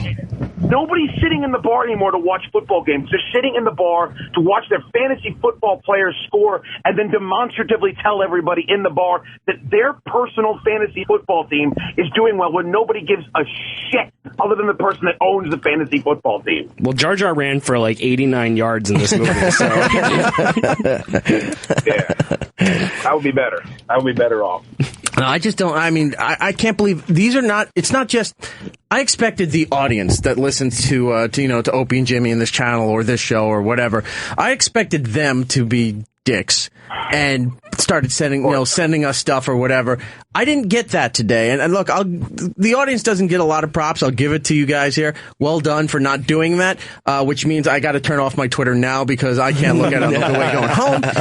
But that being said, it wasn't that. It was people I was friends with, that I have real relationships with, that Eric. I see in real life, that I had to yell at them and go, what the fuck is your problem? And then they get mad at me for that. Yeah, because they take the whole, like, well, I can say whatever. It's not stuff. There's no laws against saying all this stuff and spoiling it. They don't get that it's disrespectful. Right. And it's not just like you ruined Alvin and the Chipmunks road trip for me. You told me that David Seville got married at the end. Right? Hey, come on, man. So it's not like you ruined a movie on that caliber. This is a major thing that people really... And look, I'm not the biggest Star Wars fan, but I can appreciate it on some level that I wanted to have the experience. And people just cannot help themselves by ruining everything. No, they can't. And it's almost a trope at this point. It's cliche, but it's the same way. I have never stumbled across one of my friends that was a vegan. I've never accidentally discovered one of my friends who's CrossFit enthusiast. They've shoved that shit in your face. And look, here's your reward for doing CrossFit and being a vegan. Your waistline is shorter than mine, and you're going to live conservatively 10 to 15 years longer than I do. That is your reward. I don't need to hear about it. You can take your shirt off at the pool. Your reward for going to see Star Wars is that you saw Star Wars. You got a good Star Wars movie after the blasphemy of the prequels. That shall be your reward, not then how you can turn it into something where you can hold power over your friends, have jobs or girlfriends or wives or whatever it is. They couldn't go see it on Thursday night at midnight. It is incredibly frustrating to deal with. And let me say this, though, and this is a spoiler for your review. 5 minutes into this movie, you're like, what the fuck was George Lucas thinking with those prequels? Because it's just, it's so much better that you're like... spoiling movies that already happened. That's what I'm saying, but you sit there and you're like, really? Was it that hard, George Lucas? And then, like, that's in the first 5 minutes, because the set and everything is perfect. I'm not giving any spoilers, just let's leave it at that. So you're saying JJ did a great job? Yeah, he did a great job of capturing the feel of the Star Wars. I mean, felt the guy like even a Star brought back Wars. Star Trek, for Christ's sake. I thought that was great. Star Trek? Yeah. Trek. Sorry, Staten Island Star accent. Trek. Star Trek and Field. I'm the shit. Yeah. Chad, you may want to put on your earmuffs for a second. This isn't spoiling anything, but I know how sensitive it gets. God damn it. So, there's people here that would say, oh, they went and saw the movie. Okay, great. What do you think of it? They didn't have a positive reaction to it. And I said, I don't want to know why. It's interesting that you feel that way when everyone else seems to be saying they're pleased with the job that JJ had done, and Star Wars fans will appreciate and like this movie for what it is and what it contributes to the franchise here. And they said something to me that really pissed me off, because it was the exact opposite of what people complained about the prequels. And I said, when are you people ever happy? You know, because you complain about something off these things. Those last 3 prequels were god awful, and he was trying to kill everything and fuck George Lucas and all this stuff. Then you get something which seems to be what everybody wanted, and they still find fault in it and saying, oh, it was too much of this because Disney was involved. Well, and you're like, go to hell. That person's wrong, though. Like, whoever said that, because every single... 2 people said that. Yeah, and those 2 people are assholes, because they're wrong, because every single person in the theater at the end, and I know what you're talking about, was relieved for that. They were relieved. It's so good. Like, you're going to enjoy it. I'm not spoiling anything. By the way, they're like Roman Reigns fans. They're Roman Reigns fans. They were cheering his ass off when he was facing down Batista in the Royal Rumble, and then 1 year later, they're booing him out of the fucking building. They don't know what they want. It's the same type of mentality. I know what they want, Chad. It's CM Punk. They want CM Punk back. Never gonna happen. Never gonna happen. Doesn't want anything to do with any of us. He left everybody high and dry. Don't give a shit about wrestling. I mean, when Chewie hits Luke with the chair, I was like, really? Come on, guys. RKO out of nowhere. Yeah, I was like, really? I'll take that. And just like in real wrestling, whenever there was a woman on the screen, they fast-forwarded it through it. How dare you? Funny. How dare you talk about us wrestling fans like that? Emilio's a big Paige fan here. I am. I was saying the Divas. Respect. Anytime I would watch Raw or anything, I know. Anytime the Divas come, my friends would just fast right it was the bathroom break moment. People would skip over it. Not anymore. Not so much now. It's a revolution now, guys. Brie mode T-shirts and everything. I'm all about the last kicker. I'm a Becky Lynch person myself. I know that's disgusting, Chad. No, it's not. I'm a last kicker as well. I like her little witty little puns and steampunk head, like little goggles and little cute little brogue. She's adorable. I'd kiss her face. Except she opens up her mouth and she sounds like Bullet Tooth Tony from Snatch. She has the most. But Chad, could you look past that though? Can you look past that? She's gorgeous, but they've limited now. What, there are 3 divas now. It's a revolution. Wonderful. Right. They let 3 of them in the ring once. It's the same. It's been the same tired feud for 9 months. It's the same old crap. They just brought up and corrupted the NXT girls instead of having it be Naomi and the Bella Twins every goddamn 3 seconds. I'm wondering how insulting it is where, you know, for the longest time, it'd be one Divas match in Raw, and then all the other girls were paired off into a storyline with a male wrestler, and then they became the entourage or the manager or something like that. Then they have the Divas Revolution going on, and now, as you said, there's 3 girls who are wrestling all the time right now. Now the girls are the entourage and the managers to the other girls. Yes, they are. Yes, and then you have a 70-year-old saying, "This is my daughter. She's world champion. Let's make that happen." I don't know what you're talking about. Oh, you don't know what that is? Okay. Never mind then. Wink, wink, nudge, wink, nudge. wink, nudge, nudge. Limousine riding, jet flying. Chad has a show to go do in a few minutes there. Check it out, bigoanddukes.com. On iTunes, subscribe to the podcast, and also to Reloaded. It helps them out the way podcasts do. It costs a couple bucks, but it's worth it. Helps them cut down costs and everything else. Thank you. Thank you, boys. I enjoy the show. Thank you for having me on. No problem, Chad. We'll talk to you soon. Talk to you soon. Bye-bye. Bye. He hit some valid points about everybody just wants to hate just because it's the cool thing to do and hate on movies and such. And as Giddle said, fuck those people. Yeah, exactly. Seriously. All right. Well, we have some of the Star Wars stuff here to give away. Let's do that real quick, and then I want to try to get to one of the videos I want to show you before we get to Bella Thorne. Let's talk to Janet on the road. Janet, where are you on the road? Wait a minute. Hold on a second. Try that again. Janet, hi. Hi. We're on the road from Tucson going up to ski in Taos. So we're about 8 hours away. We've got 2 kids and a cat. My husband's driving, so we're just trying to kill some time with him. Are you reenacting Vacation? I mean, what are you doing? The Bundy family vacation? My kids went and saw Star Wars last night. Is Grandma dead on top of the wagon? Is there dragging a dog collar? Oh, jeez. I know, it's Christmas. Why did I go there? I apologize. So what can I do for you? Grandma's not dead, kids. So I woke up this morning and I asked the kids how it was because they stayed out till midnight. And they're 8 and 10, so that's late for them. Right. They said it was awesome. It's nice that you let them out on their own at that age. I know, yeah. No, I mean, you just drop them off and come back later. Okay. So... They liked it? Did they enjoy it? Did they try to give you spoilers? They said it was awesome. And that my husband's the best dad ever, and I'm kind of a loser for working on the day that Star Wars opened. So you're not a loser, as Chad expressed. You have a job. You want to enjoy it like everybody else, but you don't need to, postpone your life just to go see this movie. And hopefully I'll get to see it. It'll get on Netflix someday, and I'll get to see it. So. Netflix. Wow, you really are going to wait. It just opened today. I know. Yeah. I mean, it's got to go through the movies, and then you wait a few months, then it comes out on Blu-ray. Theater, and then Right. Okay. Well, I'm glad your family likes Star Wars. A little early Christmas, maybe get some of the figurines for the kids or something. Figurines.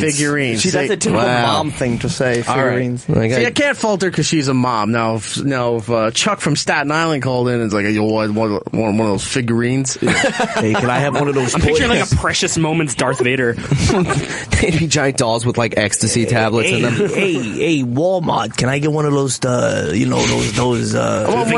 figurines? One of them dolls.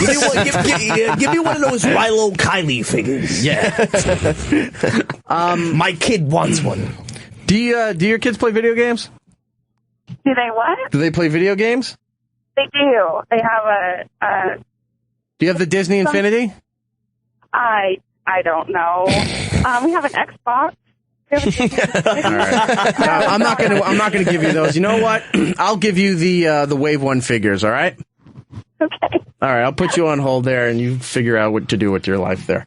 I gotta say though, there was a couple of parents who were in the theater last night who brought kids that were maybe like 5 or 6 who had like no interest in the movie whatsoever. You could just tell because like the parents were like, "Yeah, it's gonna be great." The kids were like, "Why are we here?" Like, and they'd run up and down the aisles during the movie. It wasn't really that distracting, but it was just you could tell that the parents were crushed inside. That the kids weren't sitting there with bated breath at like every movie. Well, it's too soon for them. They've never thought of the Plan B pill more than that moment. Yeah, seriously. Like shit. They're thinking, well, when we have kids, we're gonna make them Star Wars fans. Star Wars fans.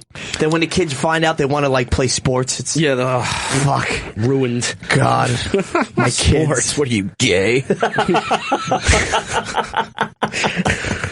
And with that, just so you know, everybody, well, the phone lines are lit here, but everybody who's on hold, we're going to be doing the Disney Infinity figures. So if you've got the video game system, we're going to give those away. If you don't have it, you might as well hang up now because I'm not going to give it to you if you don't have the system.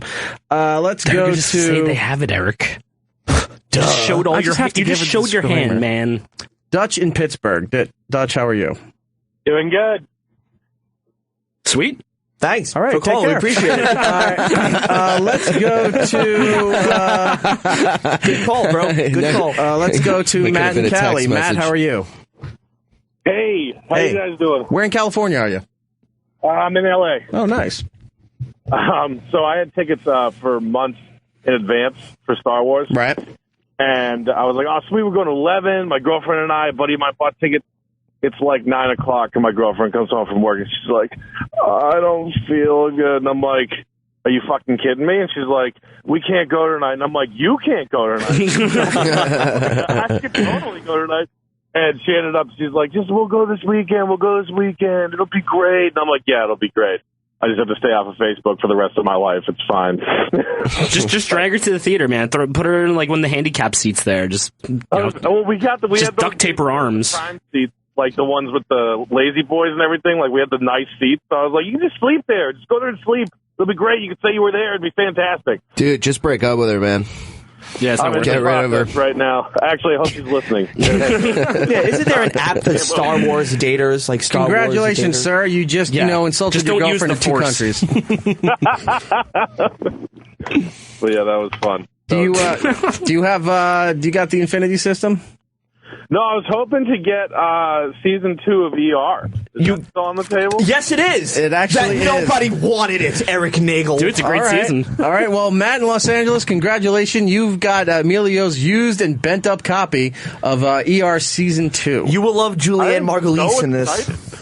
All right, Matt, I'm going to put you on hold, and Lewis will get your information there. Let's go to... 3, 5, and 6 are still available, You brought in kids. the ER. We didn't think it would go, but it went. Oh, we're going to try to get rid of 3, 5, and 6 We now. got some Smallville here, Cue too. to him Those are leveling for out you. a table with it. If I could get this phone to work. Why isn't the mouse moving? Did you All right, feed it? There we go. Let's try that. Steve, you in Minnesota? No, Indianapolis. Indianapolis. Okay. Indianapolis, Minnesota. It says Min, so I assumed it was Minnesota. I'm going to guess he heard Minneapolis. Okay. Okay. Fair enough. I was wondering, did you guys see the story? Now, I don't know if it's real. I hope it's not. But the guy in Bakersfield who came out and spoiled the movie right after watching it, and then he got beat up by guys dressed like Chewbacca and by Boba Fett. Yeah, I read that article, and then I tried to fact check it, and I couldn't find any other articles that went to it. And the fact that at the end of the article, it said after 5 minutes of beating the guy, they let them go and watch the movie because they were wearing costumes. So I feel like it was a spoof, but you never know. I don't know. I mean, anything could happen. That made me laugh. I love the headline. Yeah, I saw that too, and I was just like, at first I liked the headline, then I was like kind of horrified, but as you're reading the article, and they're like, oh, it went on for 5 minutes, they were kicking him in the balls, and we were like, I think he's had enough. So it looked like the Black Friday Walmart videos where they're fighting over a $20 DVD player. It was going to be like the kid crying from The Simpsons, like, stop, he's already dead. But I don't know if there's any truth to that story. We'll find out, but I couldn't find anything that backed it up. The other guy that you get your ass kicked by a guys in Wookiee costumes. Yeah. Ugh. Well, I would think Chewbacca and Boba Fett would be able to beat up anybody. So I would hope so.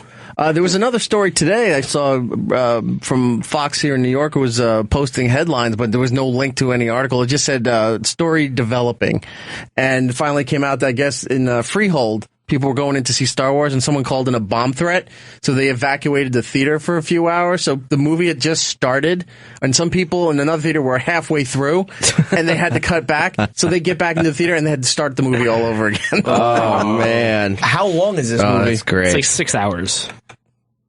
There's a bathroom it's break. like 2 hours. I'm kidding. No, it's only like 2 hours and 10 minutes. That's still long. It goes fast though. It's surprisingly quick. There's a lot of fights. There's a lot of lightsaber fights. There's lots of stuff that happens. Are they moving shit with their minds and going like? What is he, Magneto? Well, isn't that the Force? Don't they do that? Hey. I can't say anything. Yeah, don't look All at right, me, man. Steve, do you have the Infinity System? I do. All right, would you like Darth Vader or Han Solo? Oh, that's a tough one. Let's go Darth Vader. All right.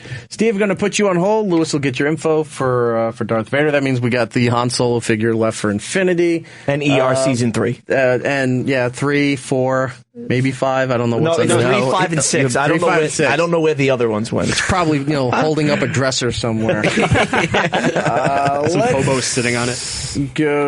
Let's go back out to California. Brian, where in California are you? Bakersfield. I'm like 40 miles out of Bakersfield right now. Okay. So in the middle of nowhere. Is that where the guy got beat? Yeah, I was trying to look. I read that last night, and I was trying to see if I could call the movie theater and see if it had really happened, but I couldn't get a hold of anybody. But who knows? Who knows if it truly happened or not? The movie theater, like, they're not commenting to the news, so they're not really going to comment to some random guy calling. It's like, hey, did somebody get beat up there yesterday? Yeah. Yeah, come by. Yeah, it's great. Safest theater in town. Yeah, it's actually the movie theater crew. They're just like, yeah, come on see in. Bird. We'll give you a free ticket, and then it's all empty room, and it's Joe Pesci. Oh no.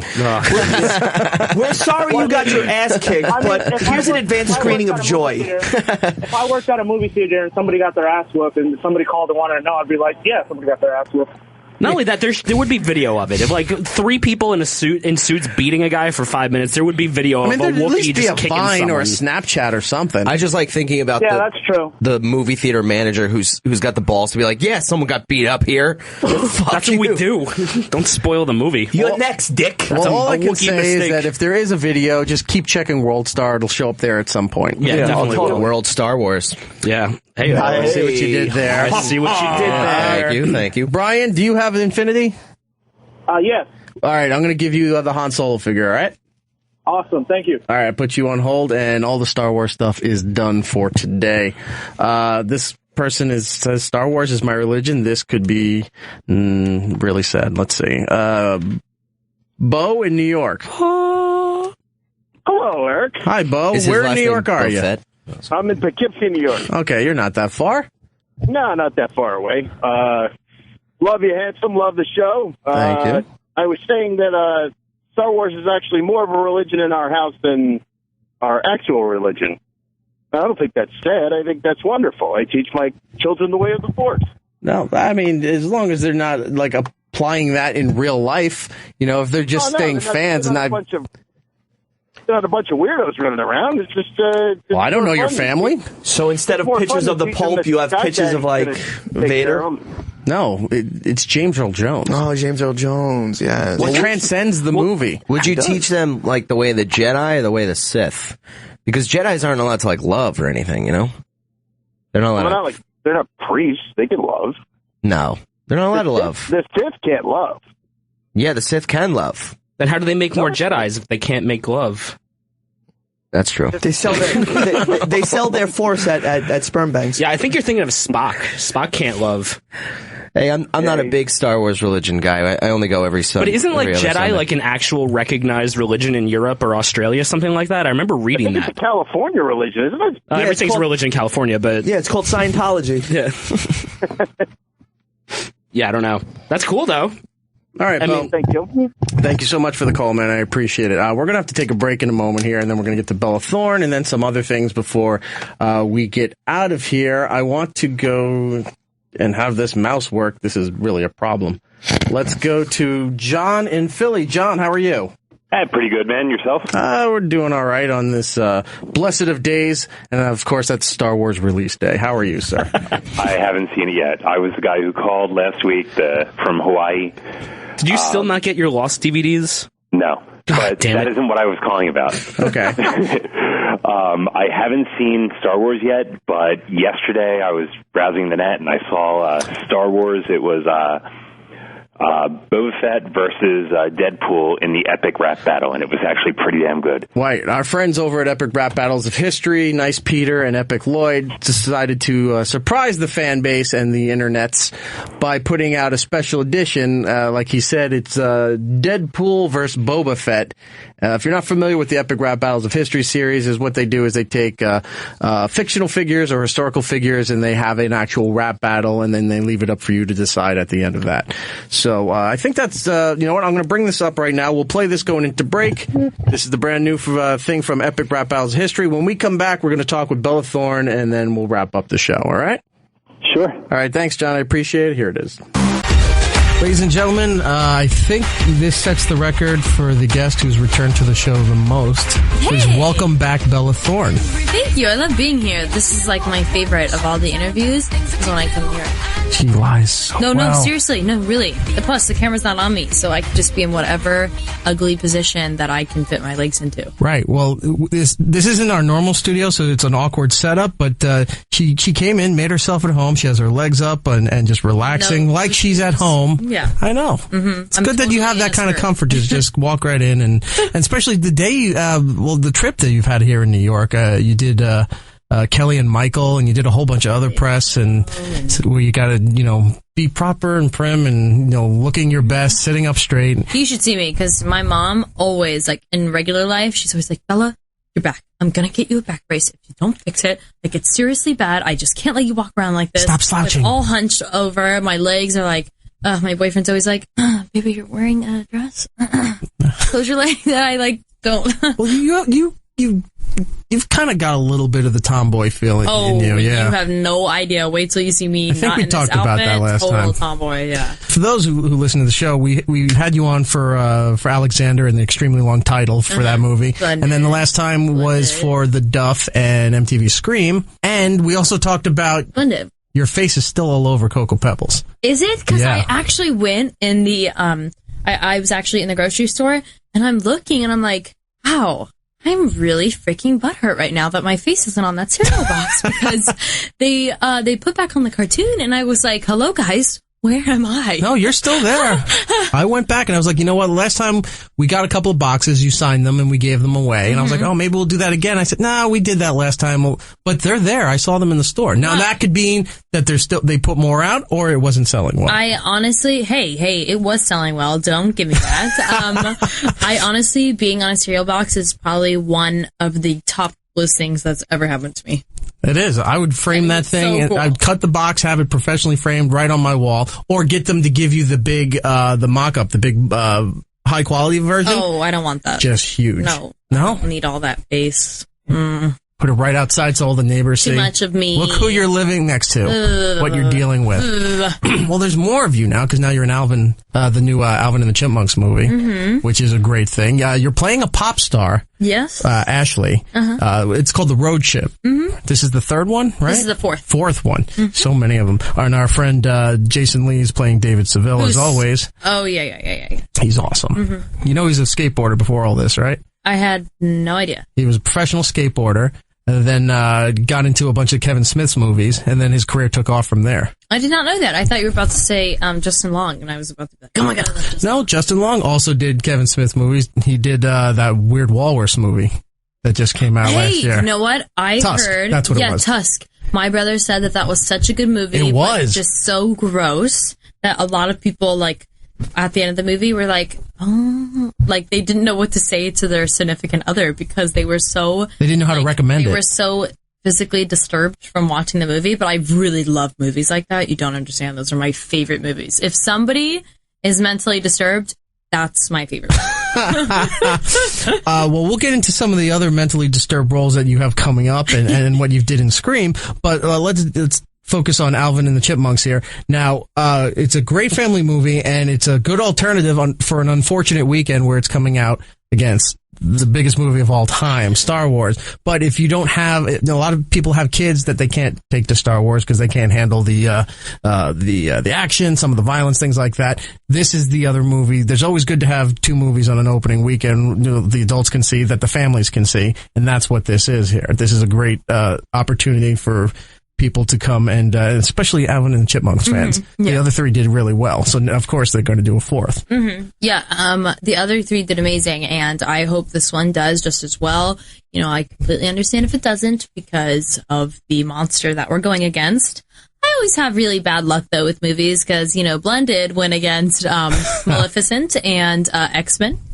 And Alexander went against something big, too. So I always just, Baby steps. Come on, Baby guys. steps. Come on, guys. You're Just past give me a clean opening You're here. past, but yeah, you're right. You're past the stage of cutting your teeth. You're a seasoned professional at this.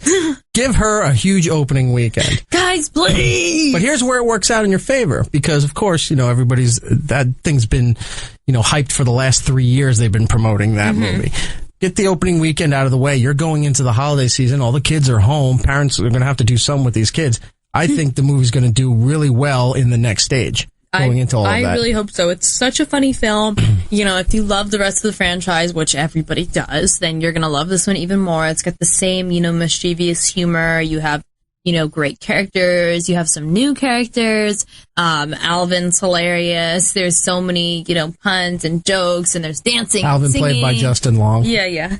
And it's just really like it is a really great movie to see with the family. Even the Chipettes in this Chipettes movie are there, so cute. and they're all like, because the way they do the processing for the voices, like I was trying to like, who is this? Must just be a voice actor. Then you go look it up, and you're like, you don't realize the amount of celebrity voices that are in this movie here. I mean, you got Christina Applegate, Anna Faris, and Kaylee Cuoco from Big Bang Theory playing all the Chipettes. Mm-hmm. So it's just like everywhere you go, it's like there's another name, there's another name. Like this is a really big deal. Mm-hmm.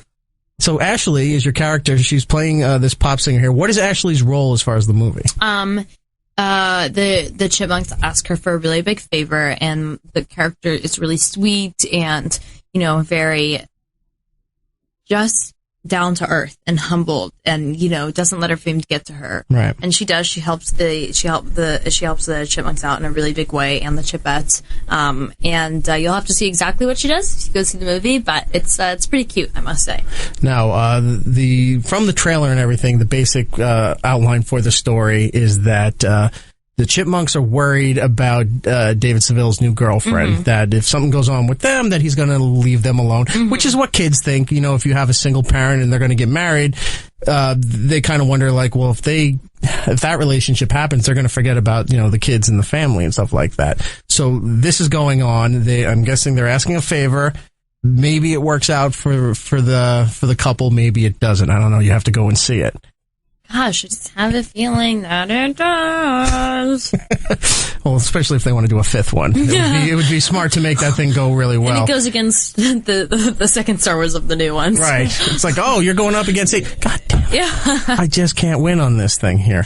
Doing the pop role is not it's not in your usual wheelhouse, doing singing and things like that. Was this sort of a new experience? Were you singing at home and then got to do it for this? I am not the biggest fan of singing, I must say. I just don't believe I'm really good at it. So, you know, I just don't enjoy the hours in the studio. A very hard life those singers live. To go through that process, I guess you didn't have that mindset going into singing. You kind of came out of that with that, like, maybe this is not the thing? No. No? I auditioned for Shake It Up, and I literally in the test was like, guys, why am I here? I don't sing, I don't dance, I'm not funny, like, I don't know why you guys like me. And they, you know, our creator was like, no, you're this character. It doesn't matter. We will teach you how to dance. It doesn't matter. We're going to teach you this. We're going to teach you that. And, you know, they did. And I'm so thankful for it. And, you know, Disney asked me to do this song, and they were like, oh, it's just one song, whatever. It's a few lines in the song. It'll just be fun. Please do it. And I did it. And, you know, I was not great, obviously. And then the song ended up being really big. And then they asked me to do another song. So then I got voice lessons and stuff and started really working on my voice, because I don't want to put out something bad. I don't want to put out, shitty music. Right. So I wanted to work there and get there. And I did another song that, won gold, essentially. And then I realized, like, oh, okay, this isn't too bad. And then going through it, I love acting so much. It doesn't even compare. And acting is your end all. Yeah. And if I'm focusing on something else and taking away from my acting ability, then it's not necessary for something that I don't completely love with all my heart. Now, I did just recently do a film called Midnight Sun where I had to sing, but it was a very different type of singing that I've ever done. And I must say that I was very surprised on how much I enjoyed it. Was Midnight Sun the one with Schwarzenegger's son, right? Yeah. I think that was just announced the last time I talked to you, that was all happening there. With the Disney stuff, and they said, no, don't worry about it. We'll teach you to dance, sing, and all that stuff like that. What kind of pressure was it? Because usually a lot of the people that come out of the Disney world, the TV world, are actors, they're singers, they're performers, they do all this stuff there. Was there kind of pressure to kind of mold you into that while doing Shake It Up and those things? I think if you're in the spotlight, there's pressure no matter what you're doing. It doesn't matter what you do or who you are. If you're in the spotlight, there's always going to be pressure. You just kind of have to take a deep breath and, look the other way. But I knew that they, wanted to get me started into singing and stuff. And at the end of it, I kindly declined because, I just knew it wasn't for me. But I think, and no matter what kind of business you're in, there's always pressure. But when I remember going into my first dance class with our choreographer, and I was crying. I literally cried the whole entire dance class because all the dancers were so amazing. And the girl, Zendaya, she's always been a dancer since she was really little. So she was also amazing. And I had 2 left feet. I literally had I couldn't even bounce on the same rhythm that everybody else could. And I was crying because I was in the front and all these dancers that have been working so hard and are so amazing are in the back of me doing great. And I'm standing in the front looking like... Was it one of those studios that has the mirror right on the wall there so you get to see everything? Yeah, you get to see everything. Oh. And for the longest time, I was so embarrassed of how I danced. I looked at my feet the whole entire time. And my choreographer, because then when we started shooting, it was always a problem because I was always looking down while dancing. So I was like really self-conscious about it. And so they had to like really teach me to just look up.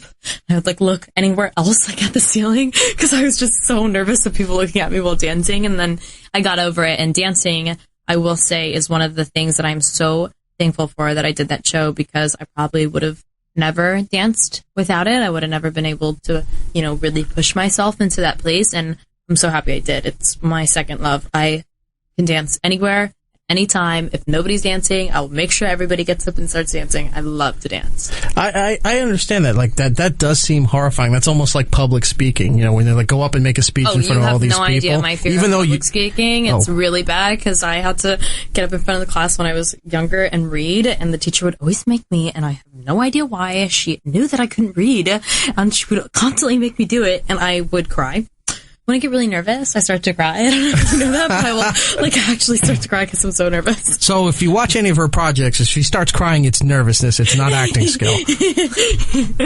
All right. Do you think this is something you're going to do or push for more in the future with future projects now? Because you still have some kind of involvement. I can't say really what it is with the second season of Scream.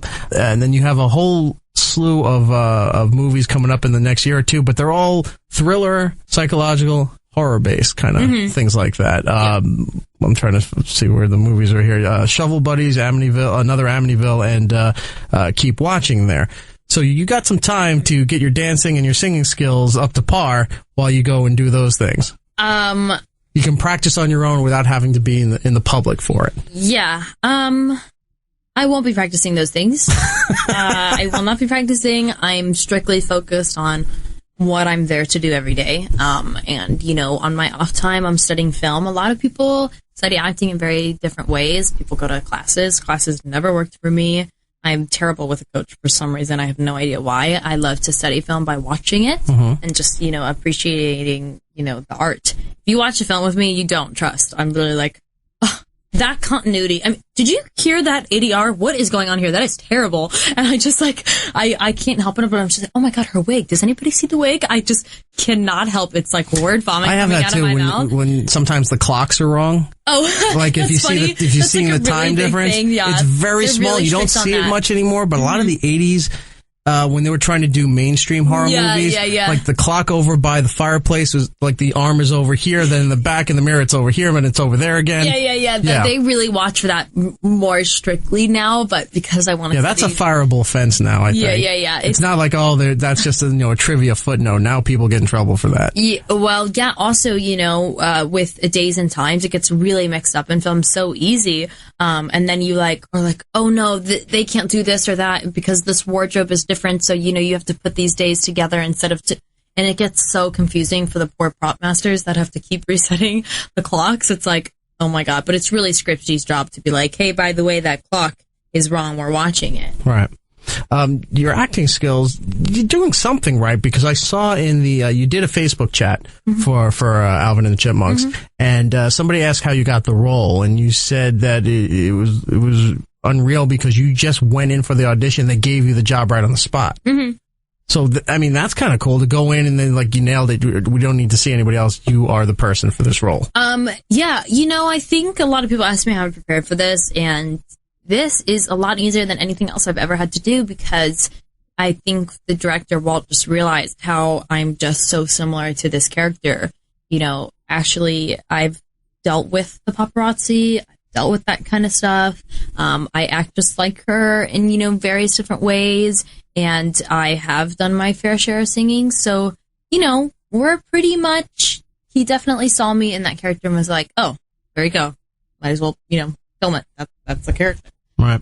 But this isn't all of my acting abilities. Just wait till you see the rest of the films, please. But this is a great franchise to be a part of because the history of the Chipmunks is well over 50 years old. Mm-hmm. And the fact that it keeps reinventing itself and regenerating for different generations and projects and whatever. This is a cool thing to look back one day, when you have kids and you go, there's mommy in the Alvin and the Chipmunks movie, and then they don't believe it's you, and that's not you singing. No, that is mommy singing, and you have something good to look back on there besides, all the other cool stuff that you've done too. I mean, you've had the Disney time with the Disney, which hopefully you'll be back in another Disney thing again. You got the horror stuff, you got the Scream stuff. You're all over the place, and that's a good thing. You're showing that you're not just one specific kind of actress. You can do all these different genres and these different roles.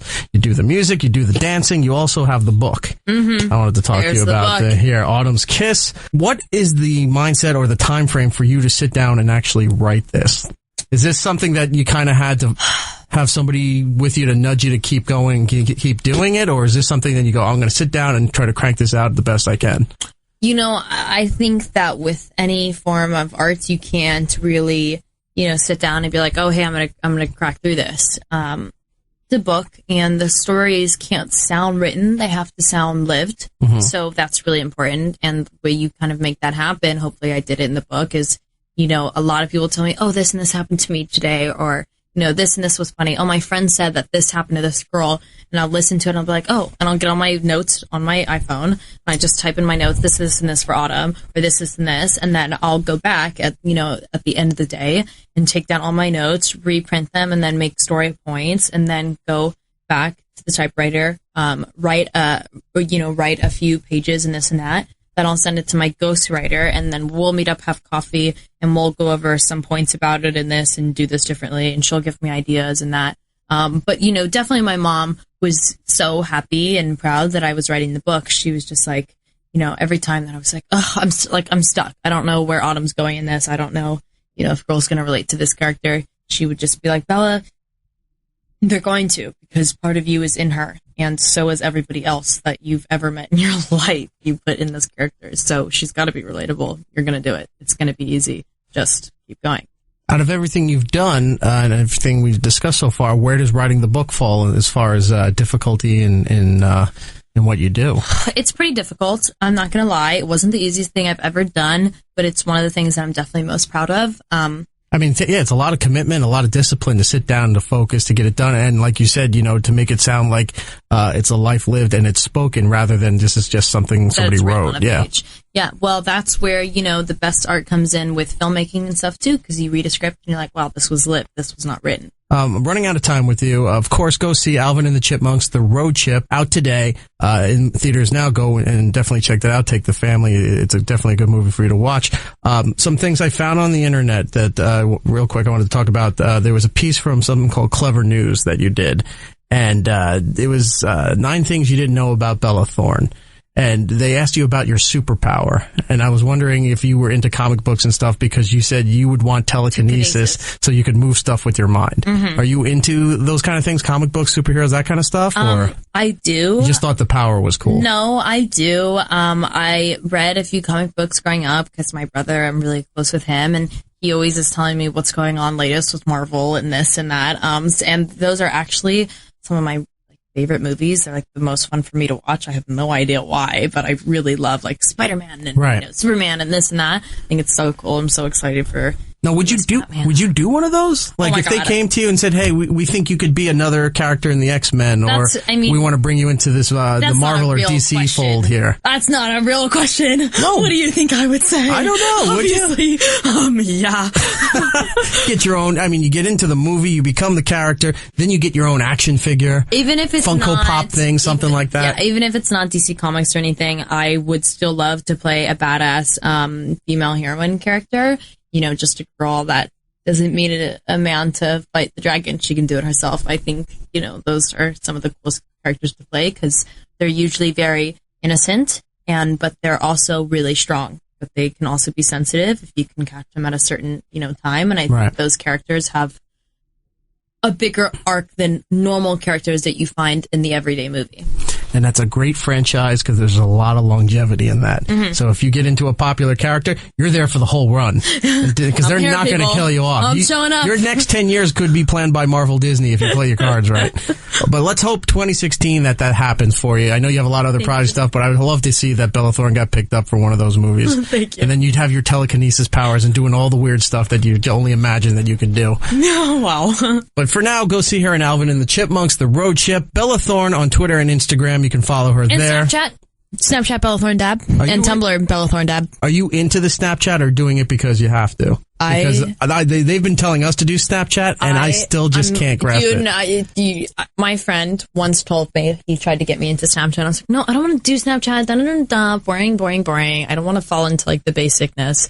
And he was just like, no, just do it. He set up my account for me, the one that I have today.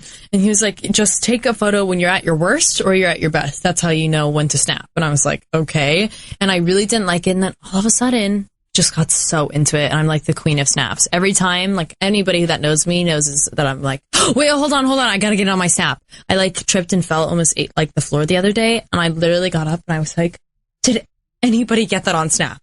Anyone? Did anyone get it on Snap? Because this will make my life so much better. One more thing to live your life through, and get it out to your fans so people feel closer to you. Of course, also get the book Autumn's Kiss. Hard copy right now. Is there going to be a paperback? Have they said? Yeah, I think there is actually. Yeah. Okay, there you should go. be. So go out and get that. I read a lot through e-reader and Audible and those kind of things like there on the iPad. So when you find the actual book, you never know what versions it's coming out in. Mhm. So get all this stuff there. Thank you so much. We'll see you next time you're in New York. Thank you, guys. Take care. Back, it's Erik Nagel. That is me. The phone number to get in touch with us here on the show, if you want, 866-969-1969. Thank you to Bella Thorne for coming on the show. Also, Bill Burr, F is for Family on Netflix, and Natalie Dormer. Her movie's coming out in a couple of weeks called The Forest. I've already Pretty seen people creepy. hitting us up on our Facebook page saying they started watching F is for Family, and it's hilarious. I'm sure it is. Yeah. Do that, and then tweet out Bill Burr. Show him some support, and also tag Netflix on it. Both the hashtag and the Twitter tag for it, so they can see it, and then they know that people out there want a second season or something Sweet. like that. Matt is away. His last show over the year was last week. Yep. He's down at Disney right now. Giddles is here. Our friend Brendan Sagalow, comedian here. Give out your plugs and stuff for your dates. BrendanSagalow.com. You can go to there, or Twitter, or Instagram. I love Instagram. It's so awesome. Okay. So follow me there. Yeah.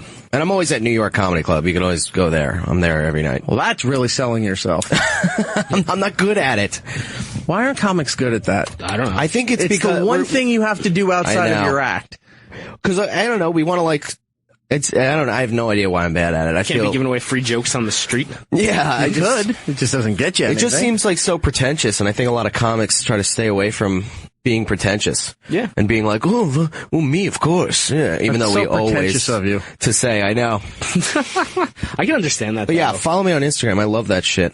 All right, there you go. I don't know where Emilio went off to. I think he was getting yelled at by somebody at Shape 45. I think he was too. Because all of a sudden he just picked up and ran, and a rather large gentleman was just like staring him down as he ran into the studio. Well, he left his hat and coat and backpack here, so dibs. They actually were passing by. Excuse me. They were passing by the offices, and the other hosts noticed how good the speakers that you have in the office is, and they were wondering where they could get them from. Really? Yeah. Well, what I want to say will probably get me fired, so I won't say that. But I think you can just ask whoever. I think who runs music? Steve Blatter. Ask him. I'm sure that you can get it from there. Props to Steve Blatter. Something nobody else has said but me. There we go.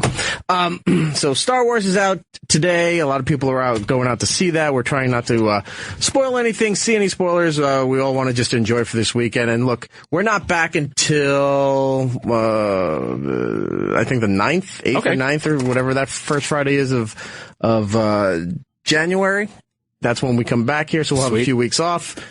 Go and enjoy it. Have a good time. Enjoy your holidays. Go see it so you can be part of the conversation when we get back, because I feel like it's going to be part of the conversation for a little while, because it's Star Wars. It's that big a deal. Yeah, it's that big of a deal. So go and see it.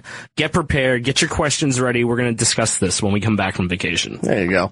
I have some videos I want to show you. We also featured the epic rap battles. Yeah. Going to break before Bella Thorne and their Deadpool versus Boba Fett thing that just surprised everybody yesterday. We have the link up on on It's Erik Nagel on Twitter there if you want to check all that out. Like, let's take two popular characters and make them rap battle.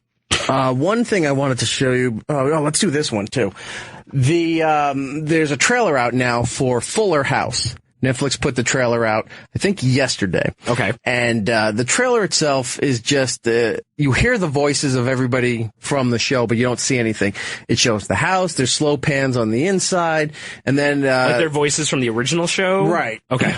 And slow pans are showing the inside, then they show the living room that had the alcove where Joey lived at one point, and there's a dog in the house. They have a dog now, and the dog's hearing them talk. It goes to the door, and he's waiting by the door, and you're hearing everybody talk about, and then it says, no, welcome home. It's like somebody's moving back in or something like that. And as the door's opening, it cuts away and says Fuller House coming soon. Interesting. So, for Full House fans, that's something exciting. We had Bob Saget on talking about that, and he seems excited about it. If you're a big Full House fan, definitely want to watch it. I thought the trailer was going to end with Dave Coulier coming out and be like, cut it out, and then go back and... Now, with that being said, earlier this week on Opie and Jimmy, we were talking about the Amityville Horror House. Yes. And I brought up the fact of that photo that has the kid up by the staircase. Yeah. That everybody tries to speculate if it's real or not. It's all fake. And I'm sure it is, but there's no concrete proof that it's fake. There's no concrete proof that it's real. It's just one of those things that nobody believes in, but people believe in. So we were talking about that, and then about people dying in the house that you purchased. And Erik Nagel brought up a website called diedinhouse.com. Oh, right? man. So it's a database where you can, put in addresses and stuff and see if there's any disclosed incidents that happen in the house, because a lot of realtors have to legally tell you, something happened in the house, and a lot of them don't. But like the jealous jockey stabbings. Right. Now, I noticed this. So if we go to the website here, diedinhouse.com. See what Died in House can do for you. Can you kill someone for me in the house? Come on. Will I get cheaper rent? That is not the way I thought they were going to go with this. Yeah, I thought it was going to be a little bit more creepier. It's like Priceline, but for death. Yeah, it looks like a realtor. Yeah, It's kind of creepy. This part's being whited out for a bit. You have the right to know. But I just want to point out the housing example that they're using for diedinhouse.com is the house from Full House. Oh my God. That's that famous strip by the park in San Francisco that they use for the intro. So right on the front of diedinhouse.com, sorry about that, Amelia, is the house from Full House. It is. And that's the one that you start off with. I've been telling you, Fuller House is going to be so dark. The Olsen twins died in that house. That's why Kid has got like a heroin addiction. Like it's going to to be fucking Joey has bad. bodies in the Dave basement. Coulier's career Dave is in the Coulier's house. just schizophrenic, just talking to himself with a hand puppet all the time. John Stamos is So while we're talking about that, I'm looking at them. I'm like, oh my God, it's Full House. It's the house, man. Whatever happened to predictability? The milkman, the paperboy. Just gunshots. Bang, bang, bang. That's what Joey's humming as he's, digging through the basement. And then the coroner shows up. Yeah, we got a full house. 3 men, 2 women. Womp, womp, womp. Stephanie's doing meth upstairs. Yeah, she actually is. It's like Mr. Burns got to stop burying the barrels in the park because they're pushing it through the tree and it's coming out the playground. Kids have 3 eyes. But anyway, so I just wanted to bring that up. Did as anyone a die weird in thing. your house, Eric? I don't know. I didn't put my address in. I think you should. I'll have to do that at some other point. We're running out of time here, but I wanted to show you this thing here.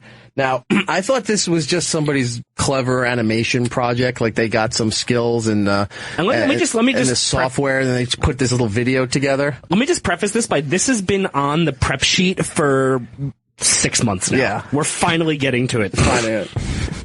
There's a video, a song, which will get stuck in your head. Now, it's not new. It's been around for a while.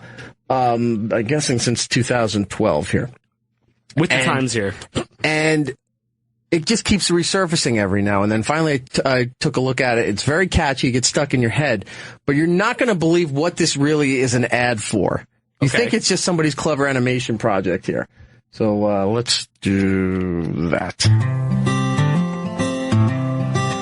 Set fire to your hair, poke a stick at a grizzly bear, eat medicine that's out of date, use your private parts as piranha bait. Dumb ways to die, so many dumb It's pretty good, man. I feel like this is a song that's going to represent how I die. Well, they're not done. There's so many other ways to die. Is this sang by Jewel? I don't know. Get your toast out with a fork. Do your own electrical work. She tried to rhyme fork and work. Yeah. Eat a 2-week-old unrefrigerated pie. Oh, fuck. We've been eating a pie in this room. So in this video here, it's this cute little animation thing. You're thinking it's for like something like Nick Jr. I would watch this on Nick Jr. And it should be on Nick Jr. But as they're talking about these things, you're hearing the part like that. They're showing you how all these people die. Like getting hit in the bag is kind of brutal. It's pretty morbid. Yeah. Pretty great. But fun at the same time. It reminds me of, if you ever saw Nick Jr., they used to just have a face. That was the bumper between shows. Yeah. And this was like, hello, and he'd go, love that. Yeah. This is what it's like. He's just teaching your kids murdered. how you can die. Well, the blue guy is like a flaming Meeseeks. Right. It's almost done here. Oh, no. You can sell your kidney on the internet? Oh, yeah, dude. You can sell your balls. You can sell anything, man. Like they're ingesting airplane glue. I'm actually Googling that right now. Can I sell my balls on the internet? You can. One of my friends posted an article today. $35,000 a ball. Really? Yeah. Look at Lewis just lit up. It's not bad. Lewis has got a wedding to pay for. Goodbye, balls. Yeah.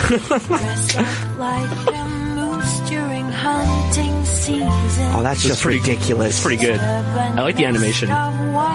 There was an iPhone. Right, it app. became a game after this. Yeah. Oh man, that happens. Nope, don't do that. Oh fuck. See, it's all these people are dying. Is that one retarded? That one one's supposed to be a retarded one. Special needs. Falls off the side. Well, he fell off a cliff or he gets hit by a train trying to catch a balloon. Right, so you're It's not watching very all these smart. cute little cartoon characters just dying in really horrible, horrific ways. So you're wondering, like, this is a catchy song. What is the point of this other than, like, somebody's project, right? It's actually a PSA. For health insurance? Hold on. Obamacare. Shh. Be safe around trains. A message from Metro. Oh, wow. Jesus. It's a train PSA in Australia. So, like, they're showing you all these other things that have nothing to do with how getting, about train safety and getting killed by a train until the very last thing. So you sat through 3 minutes of this really catchy song, watching these cute little things get killed horrifically, and then it said, watch out for trains. Not only that, Australia has, like, the most poisonous animals that like kill people than any other country. Like they have like the top deadliest creatures in the world. Like not one about trapdoor spider, nothing about a black mamba snake, nothing about a platypus. Well, people are just getting hit by fucking trains. It would in be Australia. funny if people like fell off the subway platform watching that video. Yeah, like, hey, what's this? What? That's a dumb way to die. All right, so this became a huge phenomenon, and then they made a video game out of this for iTunes for the Apple, and again a big seller on all this. So it's a catchy song. It's going to get stuck in your head. It's trying to teach people train safety, but for the first 3 minutes, it doesn't teach anything about train safety, and all it does is lure kids in, seeing this as the still on a YouTube search. Your kids are going to watch this. And they do all this horrific shit. Well, somebody got hit by a bus, not by a train on that, too. I was watching it when the special needs child was throwing the balloons up into Was that the a air. bus or was that a train? That was a bus. Oh, okay. I couldn't tell. Yeah. That was actually the one acceptable one. I mean, if I get hit by a train on the way home, I don't want anyone to be sad now because it's just kind of funny. See if this works here. Play it. No, the What'd you do? The phone's crashed. But the phone's crashed. It's YouTube. No, the phone down here. I was trying to go to the phone line. Oh. Something. This has been fucking up. See, look, it closed out. Jeez. So they have that. This ties back into your Portal thing because somebody made a parody of it, and you can see it right here. We're not going to play the whole thing, but you can do the Portal stuff, and they show you all the horrific ways you die in the video game. Oh, nice. As being pretty humorous. I haven't died yet because I'm that good. You're that good. No, I'm not. Okay. Well, check that out. We have the link up there on the Twitter account. It's Erik Nagel if you want to get that stuck in your head or send it to somebody and have it there. It really is stuck in my head right now. Really? Yeah. Does Please that don't. mean- No, don't play it. We have to play it again? La la la la la. See, look, now they're singing. They're quiet for me. They know. Dumb ways to die. Damn it, Eric. So many dumb ways to die. Dumb ways It's not gonna be a dumb way. You're going to be murdered because of this dumb ways to die song. Ways to die. There you go. Have fun with that It's for your infectious. holidays. Yeah. Yes. That's a dumb way to die. So we did Dead in Your House. We did Dumb Ways to Die, Star Wars, all the other stuff. Anything else that we need to touch on? Because we only have a couple minutes and then we're out for the year. We come back first, not New Year's Day, but the first working Friday of January 2016. I think it's the 9th. Yeah, I think it is the 9th. Do you have any taco takedowns or anything? January There we January 16th, I do have a soup takedown in Brooklyn that I'm doing. So if anyone wants to come out and eat a lot of soup. So what does that mean? I don't know. I'm just going to make a bunch of soup. What are you kind making? of soup? I Or don't is it know. a secret? I don't know. I haven't figured it out yet. I usually figure out the week of, and I just plan. I make a whole bunch of different soups. So last year I made a chorizo potato soup, and it was really good. I didn't win, but it was a good soup. So we'll see what I do this year. I want to try and make a ramen broth from scratch. So I'm we'll see. starving right now, and I can really go for some food. Yeah, girls make some I've been really eating that exotic cake all- foods. I make wacky foods. Hey, where did that cake? Oh, the Bennington people left that for us. That was really nice of them. Yeah. There was brisket. There was where was the cake from? It was brisket? There was, and No. then it went into the Oh kitchen. no, it's all from Milk Bar. So there's like the birthday cake. There's some crack pie. There was a thing of cereal milk there that was probably sitting there for like 2 hours, which would be a dumb Yeah, way I to die. demolished Could you make that a brisket? cake. Can you what? Could you make a brisket? I can make whatever you Anyone want. can make a brisket. See, I can't cook, so it's. I I can always make you a give brisket. Yeah, Yeah. I'm hungry right now. I should have brought some food tonight. I know I should have, but I just didn't think to because I was playing video games. For the big beer tasting show for the holidays, you made that jalapeno mac and cheese, which everybody devoured. Yeah. And then last week you made the Chipotle mayonnaise and beet ketchup. Yep. Which, by the way, I'm not a beet fan at all, but I tried the beet ketchup. Really good. Thanks, I man. don't know what you did with it, but I didn't go blind. Hey, that passed the first test. It did. I drink beet juice. I make my own. It's funny because you pee red, you're like, yeah. You do. I actually shit red. Really? I was like, yeah. at first I thought I had a to go to the hemorrhoid. doctor. I was like, oh my god, what happened? I was like, no, No, I ate a bunch of I beets. called my doctor, and she's like, well, what have you even been eating? I go, beets? She goes, idiot, you're shitting beets. I was like, oh, all right. Good, thanks. Healthcare proxy. I love that your doctor sounds like she's from like the Real Housewives of New Jersey. She is. She's What are hot, you too. fucking eating? She's hot, too. Okay. That's a good story. You're bragging. Can I go to your stories. doctor? Turn your head and cough, all right? Yeah. I'm going to stick a finger in your ass. All right, well, we fell flat just at the finish line here, so let's wrap this up and hop over that line the best we can. Giddles has his soup takedown on January 16th. Yep. Gittlebase on Twitter and Instagram to find him there. And now Xbox Live, if you want to join, add me as a friend thing on video game things. Are you Gittlebase? Gittlebase, same one. as- Gittlebass if you want to play with Giddles over the holiday there. Yeah. Brendan, what do we have? Just Instagram, my website for all my dates. I do a monthly show at New York Comedy Club called Spiked Punch. It's like $5. It's a really good show. I have like awesome comics on it. If you want to come by, that'd be great. And do you have a podcast or anything? No. Okay. I keep trying to start one, but everyone I do it with sucks. So I'm like, all right, I'm just not going to do it. Is it everybody else? I think Is it's it me. everybody I think else? It's me. I have the shit under my shoe. Okay. Obviously. So yeah. Oh, and I'm working on this wrestling web series. I don't really know about wrestling, but I help them write jokes. It's called Ring the Bell. So if you want to check that out, we do it every week. We talk about wrestling and all that stuff. Okay. It's pretty funny. I will check it out. Yeah, check it out. Emilio, we turn to you. Thank you. EmilioSparks.com. Download the latest EP, the Forever Madness Randy Savage EP. We sampled hip-hop, professional wrestling. Got some cool hip-hop guys on that. Twitter, Instagram, at Emilio Sparks. There you go. As for me, it's E-Rock Radio on Twitter and Instagram. The show is It's Erik Nagel on Twitter, Instagram, Facebook, Snapchat, YouTube. Always on SiriusXM On Demand. You can find all the shows there.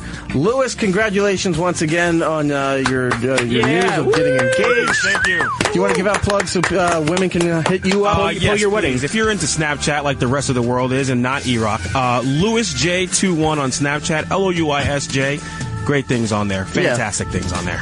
great things, because he's just always playing beer pong or looking at the way beer is made or water shooting out of speakers. It's just really inane stuff. I'm at it right now. Yes. I think that's it, right? That's it. We're back January 8th. Okay. We love you, Matt OG. Thank you. Yeah, have fun in Florida, man. Also, next week on the channel, we're doing the Best of 2015 for Opie and Jimmy for the next couple of weeks. Sam Roberts Show will be live in the afternoon, 3 p.m. Eastern, 12 p.m. Pacific time. Is that Christmas Eve?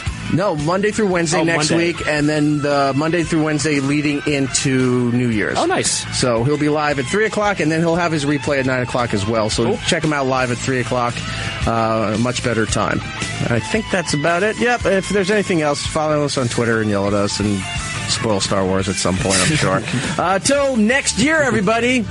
Be seeing ya. Peace.